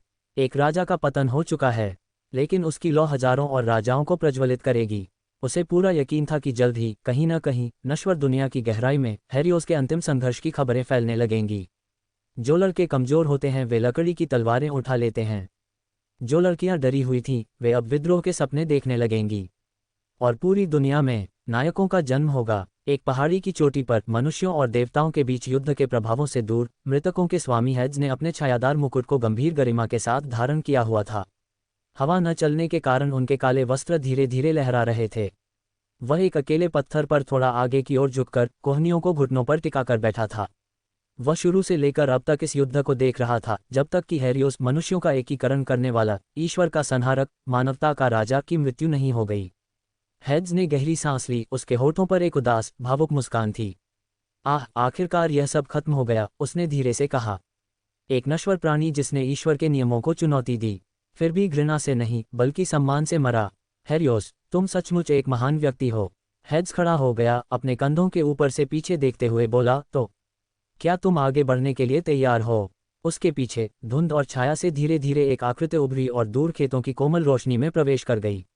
ये हेरियोस था। उनकी आंखें शांत, गहरी और एक अजीब सी शांति और उदासी से भरी हुई थीं। हेड्स उसकी ओर मुड़ा और फिर देवता को आश्चर्यचकित करते हुए, वह व्यक्ति जिसने जीवन भर देवताओं के सामने घुटने टेकने से इनकार कर दिया था, जिसने स्वयं भाग्य को चुनौती दी थी और नियति के मुंह पर थूका था, घुटने टेक दिए। हेरियोस घुटनों के बल बैठ गया। उसका एक सही घुटना जमीन को छू गया। उसका सिर नीचे झुका हुआ था, समर्पण में नहीं लेकिन श्रद्धापूर्वक। सभी देवताओं के लिए नहीं, लेकिन इस एक ईश्वर के लिए। मेरे स्वामी, हेरियोस ने फुसफुसाते हुए कहा, मैं घर आ गया हूँ। हेड्स की मुस्कान फीकी पड़ गई, निराशा से नहीं बल्कि पीड़ा और समझ से। वह आगे बढ़ा, उसकी आवाज़ गहरी और दयालु थी। हेरियोस, तुम्हें मेरे सामने घुटने टेकने की ज़रूरत नहीं है। तुमने तब सीधा चलकर अपना स्थान अर्जित किया है जब बाकी सब गिर पड़े थे। हेरियोस ने अपना सिर थोड़ा ऊपर उठाया। उसकी आवाज़ भावनाओं से कांप रही थी। हे भगवान, कृपया मुझे इस प्रकार अपना सम्मान व्यक्त करने की अनुमति दें। वहाँ गहरा और भारी सन्नाटा छाया हुआ था। हेड्स ने नश्वर राजा की आत्मा की ओर देखा और धीरे से पूछा, बहुत अच्छा। तो क्या तुम जाने के लिए तैयार हो? लेकिन हेरियोस ने उसकी आंखों में देखा, उसके होंठ ऊपर की ओर मुड़े। पूरी तरह से मुस्कान तो नहीं थी, लेकिन उसके करीब कुछ थी। क्या हम थोड़ी देर बात कर सकते हैं, मेरे पार जाने से पहले? हेड्स ने अपना सिर झुकाया। फिर वह हेरियोस के पास से गुजरा और उसे उठने का इशारा किया। आओ मेरे साथ चलो, हे मनुष्यों के राजा। दो आकृतियां, एक देवता, एक नश्वर, हल्की हवा के झोंके के बीच कंधे से कंधा मिलाकर चल रही थीं। पत्तियां लहराईं, जानवर अलग हो गए, मानो वे दो महान आकृतियों के लिए रास्ता बना रहे हों। जो चाहो पूछो, देवता ने कहा। हेरियोस ने अपनी आंखें बंद कर लीं, हालांकि उसे हवा का एहसास नहीं हो रहा था, फिर भी उसे शांति का अनुभव हो रहा था। जैसे कोई बच्चा पेड़ की छाया में लेटा हो और ठंडी हवा के कोमल स्पर्श का आनंद ले रहा हो। क्या मैंने सही किया? उसने पूछा। मैंने जो कुछ भी किया, देवताओं से लड़ना, कबीलों को एकजुट करना, अकेले मरना, क्या ये सब सार्थक था? हेड्स कुछ देर चुप रहा। उसकी निगाहें भारी थीं। अंत में उन्होंने कहा, तुमने सही से भी बढ़कर काम किया। तुमने दुनिया को याद दिला दिया कि महानता ओलंपस में जन्म नहीं लेती। यह अग्नि में तपकर हार में परखी जाती है और उस क्षण परिभाषित होती है जब कोई हार मानने से इनकार कर देता है। तुमने देवताओं को रुलाया, हेड्स ने आगे कहा, और मनुष्यों को यह विश्वास दिलाया कि वे तारों तक पहुंच सकते हैं। यह एक ऐसी विरासत है जिसे कोई भी दैवीय क्रोध नष्ट नहीं कर सकता। हेरियोस ने अपना सिर झुकाया। पहली बार उसकी आंखों से आंसू बहने लगे। दर्द से नहीं, हानि से नहीं, लेकिन एक विचित्र, सुखद शांति से। मुझे लगा था कि मैं थककर चूर हो जाऊंगा और लोग मुझे भूल जाएंगे। हेड्स ने अपना सिर हिलाया। आपको भुलाया नहीं जा सकेगा। हेरियोस ने फिर खेतों की ओर देखा। क्या अब देवता मानव जाति को लेने आएंगे? क्या ज़्यूस उन्हें मार गिराएगा? हेड्स का चेहरा थोड़ा उदास हो गया और फिर उसने सिर हिलाया। वे ऐसा नहीं करेंगे। मैं व्यक्तिगत रूप से उन्हें अपने अनुयायियों को आशीर्वाद देने से नहीं रोक सकता, लेकिन मैं वादा करता हूं कि वे मनुष्यों के मामलों में सीधे हस्तक्षेप नहीं कर पाएंगे। हेरियोस ने इस पर सहमति जताते हुए कहा, यह काफ़ी से अधिक होगा। फिर वे एक जैतून के पेड़ के नीचे पहुंचे, जहां हेड्स ने उनके बैठने के लिए पत्थर का एक आसन बनाया। हेरियोस देवता के बगल में पत्थर की बेंच पर सुस्त मुद्रा में बैठा था। हेड्स ने उसे एक ऐसे भाव से देखा जिसे समझना मुश्किल था, कुछ हद तक पिता तुल्य स्नेह और शांत शोक के बीच का भाव। हेरियोस ने सबसे पहले चुप्पी तोड़ी और अपने हाथों को घूरते हुए बोला, मैं डरा हुआ था। हर पल मैं मरना नहीं चाहता था। हेड्स उसकी ओर मुड़ा, अब और भी पूरी तरह से। साहस का मतलब मृत्यु से कभी न डरना नहीं है, बल्कि डर के बावजूद डटे रहना है। उन शब्दों ने हेरियोस को स्तब्ध कर दिया, दर्द से नहीं, बल्कि उनमें छिपी असहनीय दयालुता से। उसके होंठ हल्के से कान पे और उसकी आवाज़ कर्कश निकली। क्या तुमने देखा मेरा आखिरी संघर्ष? हेड्स ने हल्की सी मुस्कान दी। हाँ, मैंने इसे देखा, शुरू से अंत तक। हेरियोस ने बड़ी मुश्किल से अपनी बात कही। क्या मेरी मौत सार्थक थी? हेड्स ने सिर हिलाया। बिल्कुल, मुझे पूरा विश्वास है कि जब लोग तुम्हारी कहानी सुनेंगे तो उन्हें अपनी क्षमता से कहीं अधिक बनने का साहस और शक्ति मिलेगी। देवताओं ने उनके लिए जो तय किया है उससे कहीं अधिक महान बनने का। तुम एक पूरे युग को प्रेरित करोगे, नायकों के युग को। हेरियोस ने जल्दी से नज़रें हटा लीं और अपनी आंखों से आंसू पोंछे। मैंने कभी नहीं सोचा था कि मैं मृत्यु में रोऊंगा, उसने बुदबुदाते हुए कहा। हेड्स ने धीरे से मुस्कुराते हुए कहा, आत्माएं जितना आप सोचते हैं उससे कहीं ज़्यादा रोती हैं। मृत लोग वह सब याद रखते हैं जिसे जीवित लोग भूलने की कोशिश करते हैं। वे कुछ देर तक फिर चुपचाप बैठे रहे, यादों का बोझ उन दोनों पर छाया हुआ था। फिर हेरियोस ने लगभग फुसफुसाते हुए पूछा, क्या तुम्हें मुझ पर गर्व है? ये बात हेड्स के सीने में जा लगी। उसने अपने राज्य से हजारों महान हस्तियों, देवताओं और टाइटन्स को गुजरते देखा था, लेकिन किसी ने पहले कभी ऐसा सवाल नहीं पूछा था। इस तरह से तो बिल्कुल नहीं। उसने पहले तो कोई जवाब नहीं दिया। इसके बजाय उसने धीरे से हाथ बढ़ाया और हेरियोस के कंधे पर हाथ रख दिया। हाँ, उसने कहा, जितना तुम जानते हो उससे कहीं अधिक। हेरियोस ने अपनी आंखें कसकर बंद कर लीं। वह तूफान के बाद पकड़े गए बच्चे की तरह कांप रहा था। उन्होंने कहा, मैंने झुकने से बचने की बहुत कोशिश की। वे मुझसे बार बार कहते रहे कि मुझे घुटने टेक देने चाहिए, कि देवताओं से लड़ना मूर्खता है, कि मानवता का उद्देश्य आज्ञा मानना है। उसने ऊपर देखा, उसकी आंखों में जलन थी। लेकिन मैं ऐसा नहीं कर सका। उन सभी कष्टों के बाद जो हमने सहे थे, मैं ये दिखावा नहीं कर सकता था कि सब ठीक है। हेड्स ने सिर हिलाते हुए कहा, तुमने अपनी पसंद खुद चुनी है और देवताओं की इच्छा का उल्लंघन किया है। शोक करने की कोई जरूरत नहीं है, तुमने अपना रास्ता खुद चुना है। वह कड़वाहट से हंसा। एक समय मैं किसान बनना चाहता था, बस एक लड़का जिसके नाखूनों में मिट्टी लगी हो, न तलवार न ताज। हैरियोस अब पूरी तरह उसकी ओर मुड़ा, उसकी आंखें लाल और दर्द से भरी थीं। हे भगवान हैड्स, क्या वे ठीक रहेंगे? क्या वे मेरे द्वारा शुरू किए गए मार्ग को आगे बढ़ाएंगे? क्या मानवता सचमुच एक दिन तारों पर विजय प्राप्त कर पाएगी? हैड्स ने नश्वर दुनिया के क्षितिज पर नजर डाली, जहां नश्वर प्रार्थनाओं की धुंधली गूंज उस तक पहुंची थी। वे ऐसा करेंगे, धीरे धीरे, दर्दनाक तरीके से, लेकिन वे करेंगे। कोई देवता या राक्षस उनसे ये छीन नहीं सकते। हैरियोस ने एक लंबी सांस छोड़ी और बेंच पर पीछे की ओर झुक गया। उन्होंने कहा, मुझे किसी को अलविदा कहने का मौका भी नहीं मिला। मैंने उन्हें लड़ते रहने के लिए भी नहीं कहा। हैरियोस, तुमने यही कहा था, हैड्स ने कहा। उस आखिरी घड़ी में तुम्हारी हर सांस के साथ, हर उस घाव के साथ जिससे तुमने मरने से इनकार कर दिया, वही तुम्हारी विदाई थी। हैरियोस ने हल्की सी मुस्कान दी। शायद तुम सही हो, मेरे बिना भी कैरियन का भला होगा। मेरी परिषद सब कुछ सुचारू रूप से चलाएगी। मेरे लोग शोक मनाएंगे और दुखी होंगे, लेकिन फिर उठ खड़े होंगे। हैड्स ने उसकी ओर देखा। हाँ, तुम सब कुछ उन पर छोड़ सकते हो। हैरियोस ने ऊपर देखा और अपनी आंखें बंद कर लीं। मैं थक गया हूँ। हैड्स बेंच से उठे। तुमने आराम करने का हक कमा लिया है। हैरियोस भी खड़ा हो गया। उसके हाथ कांपना बंद हो गए थे। उसके कंधों पर बोझ हल्का लग रहा था, इसलिए नहीं कि वह हट गया था, बल्कि इसलिए कि अब वह उसे अकेले नहीं ढो रहा था। वे फिर से चलने लगे, इस बार एक विशाल द्वार की ओर जो अचानक कहीं से प्रकट हो गया था, जिससे एक शांत लेकिन रहस्यमय अनुभूति हो रही थी। हालांकि उनके प्रवेश करने से पहले हैरियोस एक बार फिर रुक गया। अगर मैं ये भूल जाऊं कि मैं कौन था, तो अगले जन्म में क्या तुम मुझे याद रखोगे? हैड्स मुस्कुराया। मैं तुम्हें हमेशा याद रखूंगा, और जब आने वाली पीढ़ियां तुम्हारा नाम गाएंगी, तो मैं सितारों से फुसफुसाऊंगा, वह मेरा आदर्श था। हैरियोस ने सिर हिलाया, उसका सीना कुछ अवर्णनीय भावनाओं से भरा हुआ था, गर्व, दुख, शांति। वह द्वार की ओर मुड़ा। जैसे ही द्वार की रोशनी उस पर पड़ी, उसने आखिरी सवाल फुसफुसाया, क्या आपको लगता है कि मैं एक अच्छा राजा था? हैड्स ने जरा भी संकोच नहीं किया। आप पहले सच्चे राजा थे। और इसी के साथ हैरियोस आगे बढ़ा। द्वार खुल गया और राजा अपने अगले गंतव्य की ओर चल पड़ा। युद्ध क्षेत्र में सन्नाटा पसरा हुआ था। कभी धुएं और क्रोध से काला पड़ा आकाश अब एक दूसरे सन्नाटे में बदल गया था, मानो स्वयं आकाश शोक मना रहा हो। क्षत विक्षत धरती, गिरे हुए हथियारों और टूटे हुए झंडों के बीच एक अकेली आकृति खड़ी थी, अविचल, दृढ़ निश्चयी। हैरियोस, या उसका जो भी अंश बचा था। उसका शव सीधा खड़ा था, मानो अवज्ञा के प्रतीक के रूप में स्थापित हो। कभी उग्र और प्रभावशाली दिखने वाली उनकी आंखें अब विश्राम कर रहे योद्धा की तरह सौम्य रूप से बंद थीं। न तो हवा ने उनके लबादे को हिलाया, न ही ऊपर कोई पक्षी मंडरा रहा था। ऐसा प्रतीत हुआ मानो पूरी दुनिया शोक मनाने के लिए थम सी गई हो। और कैरियन उसके चरणों में घुटने टेक कर बैठ गया। ईश्वरीय संरचनाओं के विरुद्ध अंतिम आक्रमण में उसका दाहिना हाथ कटकर अलग हो गया था। उसके शरीर पर युद्ध के घाव शास्त्रों की तरह अंकित थे। सूखा खून उसके चेहरे पर जमा हुआ था और उसकी सांसें उथली और कर्कश थीं। लेकिन वह घुटनों के बल बैठ गया, रीढ़ सीधी रखते हुए, सिर झुकाए हुए, हार के भाव से नहीं, बल्कि श्रद्धा के भाव से। हैरियोस की अंतिम सांस हवा में गूंजने के बाद 3 दिन बीत चुके थे।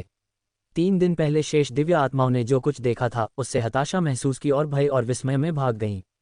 एक नश्वर राजा जिसने घुटने नहीं टेके, जिसने रक्त और तलवार से अपने अंतिम सत्य की घोषणा की। वे जिन गोलेमों को पीछे छोड़ गए थे, आत्माहीन, अथक, युद्ध की मशीनें, वे वहीं रह गए थे। लेकिन वे अपने राजा के शोक में डूबे राज्य के क्रोध का सामना करने में असमर्थ थे। 3 दिनों तक कैरियन और हेरियन के अंतिम सैनिकों ने उनसे लड़ाई लड़ी, धातु को धातु से, हड्डी को पीतल से अलग किया, जब तक कि अंतिम चमकता हुआ कोर उनकी तलवारों के नीचे चकनाचूर नहीं हो गया। अब सब खत्म हो गया था। कैरियन ने हैरियोस के निर्जीव शरीर को ऊपर देखा, उसके गालों पर जमी गंदगी पर आंसू खामोश लकीरें बना रहे थे। मेरे राजा, उसने कांपती आवाज में फुसफुसाया, जब देवताओं ने हम पर अपनी दृष्टि डाली, तब आप डटे रहे। आपने हमारी दीवारों के पीछे हर बच्चे के लिए अपना रक्त बहाया। आपने अपनी अंतिम सांस यश के लिए नहीं, बल्कि आशा के लिए दी। वह रुका, अपने दुख को दबाते हुए। मैं तुम्हारे साथ मरने के लिए पर्याप्त मजबूत नहीं थी। मैं तब जीवित थी जब तुम नहीं रहे। मैं शर्म से रेंगती हुई दूर चली गई, इस बात से शर्मिंदा थी कि जब तुम्हारा प्रकाश बुझ गया तब भी मैं सांस ले रही थी। उसने अपने बचे हुए हाथ से हैरियोस की तलवार के आधार को छुआ। अब मैं आपके सामने घुटने टेकता हूँ। मैं और कुछ वादा नहीं कर सकता, लेकिन मैं अपने जीवन की कसम खाता हूँ कि आपने जो किया है, जिस पर आपने विश्वास किया है, उसे कभी भुलाया नहीं जाएगा। कैरियन की आवाज़ तेज और मजबूत होती गई। आप इस दुनिया के सबसे महान राजा थे। अतीत, वर्तमान या भविष्य, कोई भी आपके मुकुट के भार और आपकी आंखों की चमक की बराबरी नहीं कर सकता। देवता भी आपके जैसा शासक दोबारा पैदा नहीं कर पाएंगे। उसके पीछे धीमी कदमों की आहट सुनाई दी। एक एक करके सैनिक कोहरे से बाहर निकले, पट्टियां बंधी हुई थीं, लंगड़ा रहे थे लेकिन जीवित थे। और उनके पीछे आम नागरिक हैं, वे बुजुर्ग पुरुष जिन्होंने हेरियोस के विद्यालयों में युवाओं को पढ़ना सिखाया था। वे बच्चे जो उसकी चारदीवारी की सुरक्षा में पले बड़े थे। माताएं, किसान, शिल्पकार और विद्वान। हजारों लोग इकट्ठा हुए, मानो सहज प्रवृत्ति से, कानून से परे किसी गहरी चीज से प्रेरित होकर। वे किसी शव को देखने नहीं आए थे, बल्कि एक युग के अंत के साक्षी बनने आए थे। और जब उन्होंने कैरियन को घुटने टेकते देखा तो वे भी घुटने टेक दिए। दसियों, सैकड़ों, हजारों हेरियन के अंतिम नागरिक ने अपने राजा के समक्ष घुटने टेक दिए। न तो कोई तुरही बज रही थी, न ही कोई गीत, सिर्फ सन्नाटा और शोक। लेकिन यह एक पवित्र शोक था, एक श्रद्धापूर्ण दुख था जिसने उन्हें एक ऐसे क्षण में एक साथ बांध दिया जो इतिहास के पन्नों में अंकित हो जाएगा। और फिर कैरियन लड़खड़ाते हुए अपने पैरों पर खड़ा होते हुए दोबारा बोला। वह न तो देवताओं के सामने, न आत्माओं के सामने, न राक्षसों के सामने घुटने टेके, लेकिन हम सब अब घुटने टेकते हैं, पूजा में नहीं बल्कि विदाई में। उन्होंने जो कुछ दिया और जो कुछ सहा, उसके लिए कृतज्ञता व्यक्त करते हुए लोगों ने कोई आवाज नहीं उठाई। उन्होंने न तो चीख पुकार मचाए और न ही नारे लगाए। वे फुसफुसा रहे थे, मानो उन्हें लग रहा हो कि तेज आवाज उसे परेशान कर देगी। वीर, ये नाम एक पवित्र भजन की तरह पीढ़ी दर पीढ़ी में फैलता गया। वीर, एक ऐसा नाम जो आने वाले युगों तक मकबरों और मंदिरों में, ग्रंथों और गीतों में गूंजता रहेगा। कैरियन ने आगे बढ़कर युद्ध के मैदान से प्राप्त एक पुराने मुकुट को धीरे से हेरियोस के चरणों में रख दिया। ये दुनिया बदलेगी, कैरियन ने फुसफुसाते हुए कहा, लेकिन तुम्हारे बिना नहीं। तुम हमारे दिलों में, हमारी यादों में, उस अग्नि में हमेशा रहोगी जिसे हम आने वाली पीढ़ियों को सौंपेंगे। और फिर वह दोबारा घुटनों के बल गिर पड़ा, औपचारिकतावश नहीं बल्कि थकावट के कारण। वह खुलकर रोने लगा और भीड़ ने उससे नजरें नहीं हटाईं। वे भी रोने लगे। ऊपर आसमान में बादल छंट गए और एक पल के लिए सुनहरी धूप की एक किरण अंधकार को चीरते हुए हेरियोस के शरीर को छू गई। युद्ध क्षेत्र में कई दिनों बाद पहली बार रोशनी दिखाई दी थी। कुछ लोगों ने कहा कि यह महज एक संयोग था, कुछ अन्य लोगों ने कहा कि यह आकाश का रोना था। लेकिन जो लोग उस दिन वहां मौजूद थे, जो अपने कपड़ों पर खून और दिलों में प्यार लिए घुटने टेक रहे थे, वे जानते थे ये हेरियोस का अंतिम आशीर्वाद था। और इस प्रकार उस खंडित आकाश के नीचे हेरियन राज्य ने अपने राजा को अंतिम विश्राम दिया, आग या पत्थर से नहीं बल्कि स्मृति से। और हेरियोस, वह राजा जो घुटने नहीं टेकता था, शान से खड़ा रहा हमेशा के लिए। तारांकन, तारांकन, तारांकन, पाताल लोक। जब हेरियोस की आत्मा स्टिक्स नदी के काले जल में बह रही थी, तब नदी मौन और श्रद्धा के साथ फुसफुसा रही थी। चारों ने कुछ नहीं कहा। नाव चलाते समय उसने नीचे की ओर देखा भी नहीं। यहाँ तक कि अत्यधिक परिश्रम से थका हुआ नाविक भी श्रद्धापूर्वक भाव धारण किए हुए प्रतीत हुआ, मानो वह उस आत्मा के भार को महसूस कर रहा हो जिसे वह पार करा रहा था। नदी के दूसरी ओर अंधकार में लिपटा हुआ, पूरी तरह अदृश्य हेड्स खड़ा था। वह न तो आगे बढ़ा, न ही कुछ पुकारा, बल्कि केवल देखता रहा। वह कभी महान रहे राजा की अंतिम यात्रा में बाधा नहीं डालना चाहता। हेरियोस ने शांत गरिमा के साथ पाताल लोक के किनारे पर कदम रखा और चारों को धन्यवाद कहा, क्योंकि नाविक अन्य आत्माओं को ले जाने के लिए रवाना हो गया था। उद्धरण चिन्ह ... मृत्यु के बाद का जीवन। हेरियोस ने फुसफुसाते हुए कहा, किसी भी आत्मा ने उसका स्वागत नहीं किया, किसी भी देवता ने उसे बधाई नहीं दी। धरती एकदम शांत थी, फिर भी उसकी आंखों में डर का कोई निशान नहीं था, केवल राहत और शांति थी। वह लेथे नदी की ओर चल पड़ा, वह चांदी जैसी धारा जो पुनर्जन्म के बदले स्मृति को अपने साथ ले जाती थी। वह वीर आत्मा के रूप में पाताल लोक में नहीं रहना चाहता, महान हस्तियों की आत्माओं के रूप में जो पाताल लोक के देवताओं के साथ रह सकती हैं। वह काफी देर तक नदी में देखता रहा, अपने अतीत की घूमती हुई झिलमिलाहट को निहारता रहा। लड़ाइयाँ, विश्वासघात, आग, राक्षस, और फिर उनके लोग, उनकी आशा, उनके आंसू, उनकी आवाजें जो खड़े खड़े ही उनका नाम जप रही थी जब उनकी मृत्यु हुई। उसने पुनर्जन्म की देखरेख करने वाले सेवक आत्मा की ओर रुख किया, जो भूरे रंग के वस्त्रों में लिपटा एक शांत, पीला सा दिखने वाला देवदूत था। क्या मेरा पुनर्जन्म किसान के रूप में हो सकता है? हेरियोस ने पूछा। छोटे देवता ने आश्चर्य से पलकें झपकाईं। एक किसान? हाँ, एक ऐसा व्यक्ति जो धरती से जुड़ा है, जिसके पास न ताज है, न तलवार, न कोई विरासत। बस एक ऐसा व्यक्ति जो धरती जोतता है, अपनी पत्नी से प्यार करता है और अपने बच्चों को बूढ़ा होते देखता है। आत्मा अनिश्चित लग रही थी, लेकिन उसने गंभीरता से सिर हिलाया। आपकी प्रार्थना स्वीकार की जाएगी। भाग्य की डोर आपके लिए झुकेगी, बस एक बार के लिए। अंधेरे में छिपे हुए हेड्स ने हल्की सी मुस्कान बिखेरी। वह हेरियोस के पीछे पीछे पुनर्जन्म के धुंध में चला गया। उसकी आत्मा हल्की सी चमक रही थी, फिर टिमटिमा रही थी और फिर ऊपर की दुनिया में विलीन हो गई। हेड्स ने पुनर्जन्म की प्रक्रिया में थोड़ा फेरबदल किया, ये सुनिश्चित करते हुए कि हेरियोस एक पूरी तरह से नई दुनिया में पुनर्जन्म लेगा जिसका वह आनंद लेगा। उसके चले जाने के बाद हेड्स ने आखिरकार हरकत की। वह मुड़ा और पाताल लोक के पर्दों की परतों से होते हुए गायब हो गया और लोगों के बीच की अंधेरी सुरंगों में ऊपर की ओर चला गया। उसका गंतव्य, सबसे घना जंगल जहां तारे धरती को चूमते हैं और जड़ें रहस्य फुसफुसाती हैं, गाइया का निवास स्थान। वहां पुरुषों से भी ऊंचे जंगली फूलों और स्मृति से भी पुराने पेड़ों के बीच धरती माता अपनी बाहों में एक बच्चे को लिए बैठी थी। उसका विशाल और हरा भरा शरीर जीवन से ओतप्रोत था। उसकी त्वचा प्राचीन पत्थर पर जमी काई की तरह चमक रही थी। उसकी आंखें हरे रंग के गहरे तालाबों जैसी थीं। उसके चारों ओर दैत्य नृत्य कर रहे थे। उनके बच्चे विशाल और शक्ति में अपरिपक्व, हालांकि अभी पूरी तरह से विकसित नहीं हुए थे। कुछ लोगों ने अपनी मुट्ठियों से पहाड़ों को आकार दिया, कुछ अन्य लोग सूर्य के प्रकाश को अमृत के समान पीते थे। इन सब के बावजूद गाया की निगाहें उसकी गोद में बैठे सबसे छोटे बच्चे पर टिकी हुई थीं। नेकिरिया, एक बच्चा जिसका जन्म देवताओं को दंडित करने के उद्देश्य से नहीं हुआ, बल्कि मनुष्य की आत्मा उत्थान की आवश्यकता से हुआ। दो प्राचीन शक्तियों का मिलन, पाताल लोक के स्वामी हेड्स और समस्त सृष्टि की माता गाया। वह एक परिपूर्ण प्राणी थी, अभी भी शिशु जैसी, लेकिन एक भयानक क्षमता से भरपूर। हेड्स आगे बढ़ा, उसकी आभा ने लंबी घास को चीर दिया। गाइया ने उसकी ओर देखा और एक पल के लिए ऐसा लगा मानो पूरी दुनिया थमसी गई हो। तुमने उसे देखा? उसने पूछा। हेड्स ने सिर हिलाया। स्टिक्स नदी से लेकर लेथे में अपनी अंतिम इच्छा तक, उसने मनुष्यलोक में एक किसान के रूप में पुनर्जन्म लेने का विकल्प चुना है। गया ने हल्की सी मुस्कान बिखेरी और नेकिरिया की सुनहरी पलकों से एक पत्ता हटाया। एक ऐसी आत्मा के लिए एक उपयुक्त अंत जिसने दुनिया का भार वहन किया। हेड्स आगे बढ़ा और अपनी बेटी पर निगाह रखते हुए उसके बगल में बैठ गया। मैं नेकिरिया को कुछ समय के लिए पाताल लोक ले जाने आया हूँ। मैं उसे अपने पात्रों से मिलवाना चाहता हूँ, उन आत्माओं से जो मेरी सेवा करती हैं, उस स्थान से जो एक दिन उसकी विरासत का हिस्सा बनेगा। गाइया ने अपना सिर झुकाया। आप चाहते हैं कि वह आपकी उत्तराधिकारी बने? अगर वो चाहे तो शायद एक दिन ऐसा हो जाए, हेड्स ने नरमी से जवाब दिया। लेकिन मुझे शक है, वो जन्म से ही अस्तित्व में मौजूद किसी भी प्राणी से कहीं अधिक महान है। वो सिर्फ मृतकों की शासक बनकर नहीं रहेगी। गाइया ने उसे काफी देर तक निहारा, जबकि उसके चारों ओर पेड़ धीरे धीरे हिल रहे थे। फिर उसने सिर हिलाया। उसे ले जाओ, उसे मृतकों की भूमि देखने दो, उसे उस बोझ का एहसास करने दो जो तुम उठा रहे हो। हेड्स ने शिशु को सावधानीपूर्वक उठाया।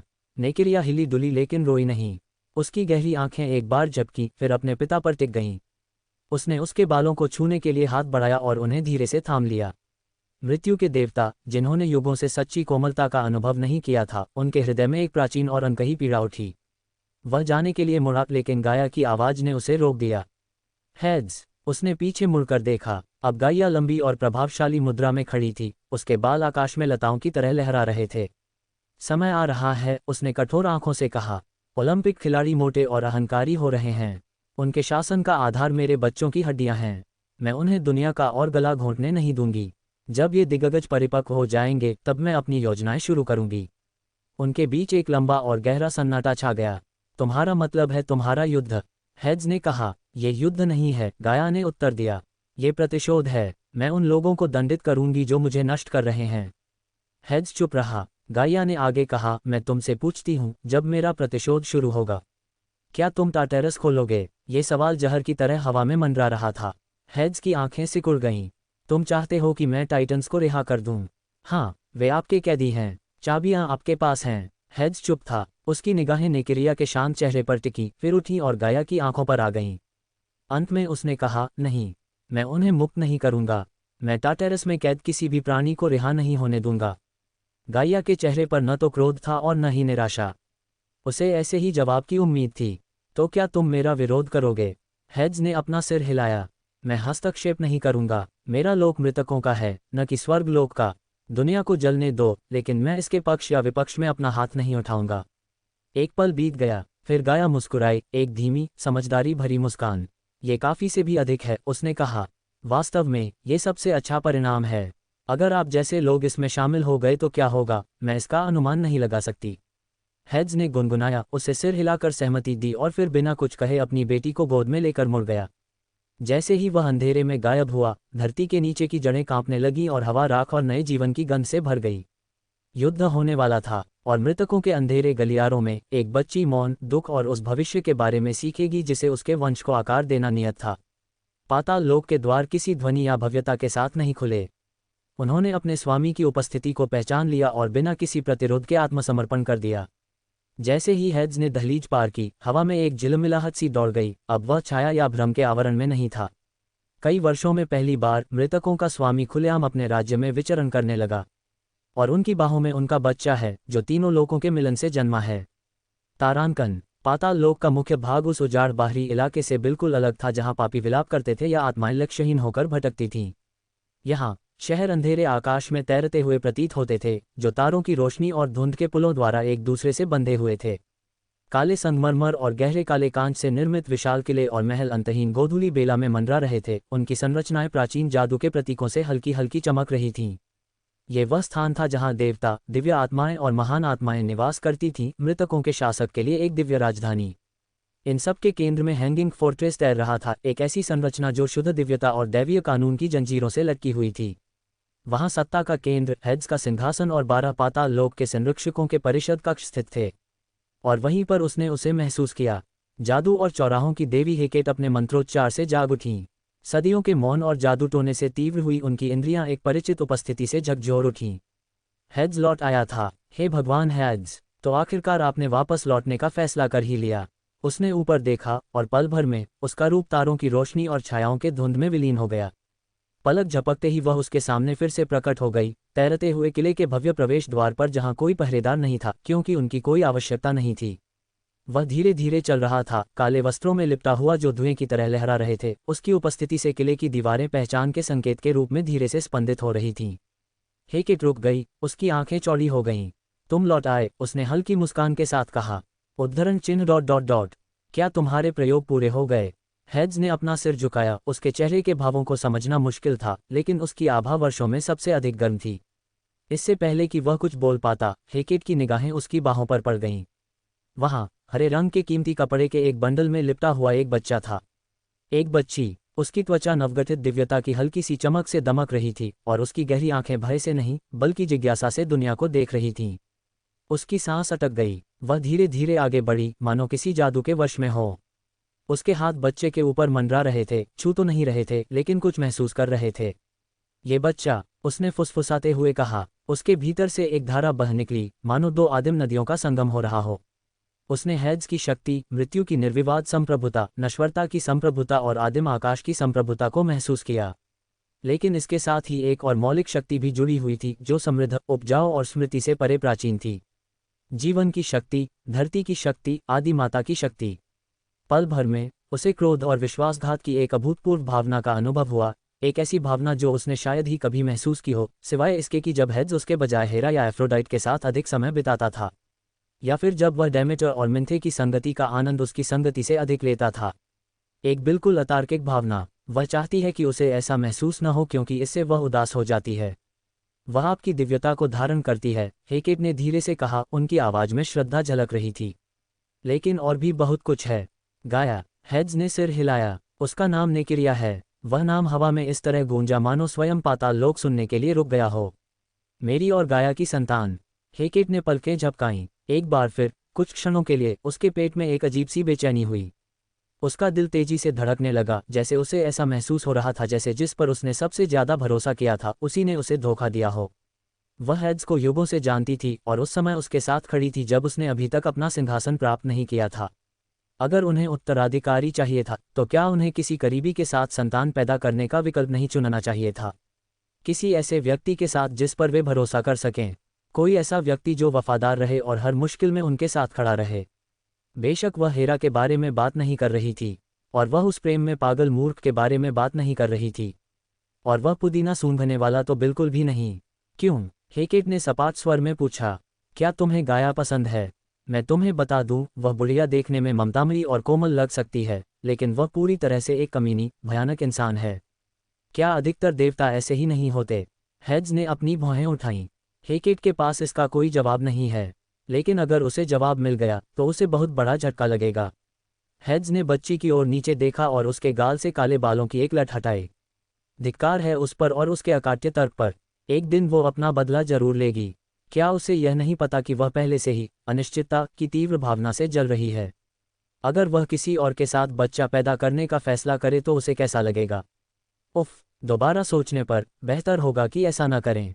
किसी दूसरे देवता के साथ लेटने के बारे में सोचकर ही उसे उल्टी आ जाएगी। आपके सवाल पर वापस आते हुए, नहीं, अगर आप यही पूछ रहे हैं तो मेरे मन में गाया के लिए कोई रोमांटिक भावना नहीं है। हेकेट ने उसके चेहरे को ध्यान से देखा और तुरंत ही उसे राहत की लहर महसूस हुई। अरे यार, उसे ये बात पहले ही कह देनी चाहिए थी। और यह बच्ची तुम्हारे लिए क्या है? उसने पूछा। इस बार उसकी आवाज़ में खुशी का भाव था। हेड्स ने उसकी निगाहों से नज़रें मिलाईं। उसने भी इसे महसूस किया लेकिन इस पर कोई टिप्पणी नहीं की। कोई महत्वपूर्ण व्यक्ति, उसने उत्तर दिया। उसके बाद सन्नाटा छा गया, न तो ठंडा और न ही भयभीत करने वाला, बल्कि गंभीरता से भरा हुआ, मानो स्वयं पाताल लोक ने स्वीकृति में अपना भार बदल लिया हो।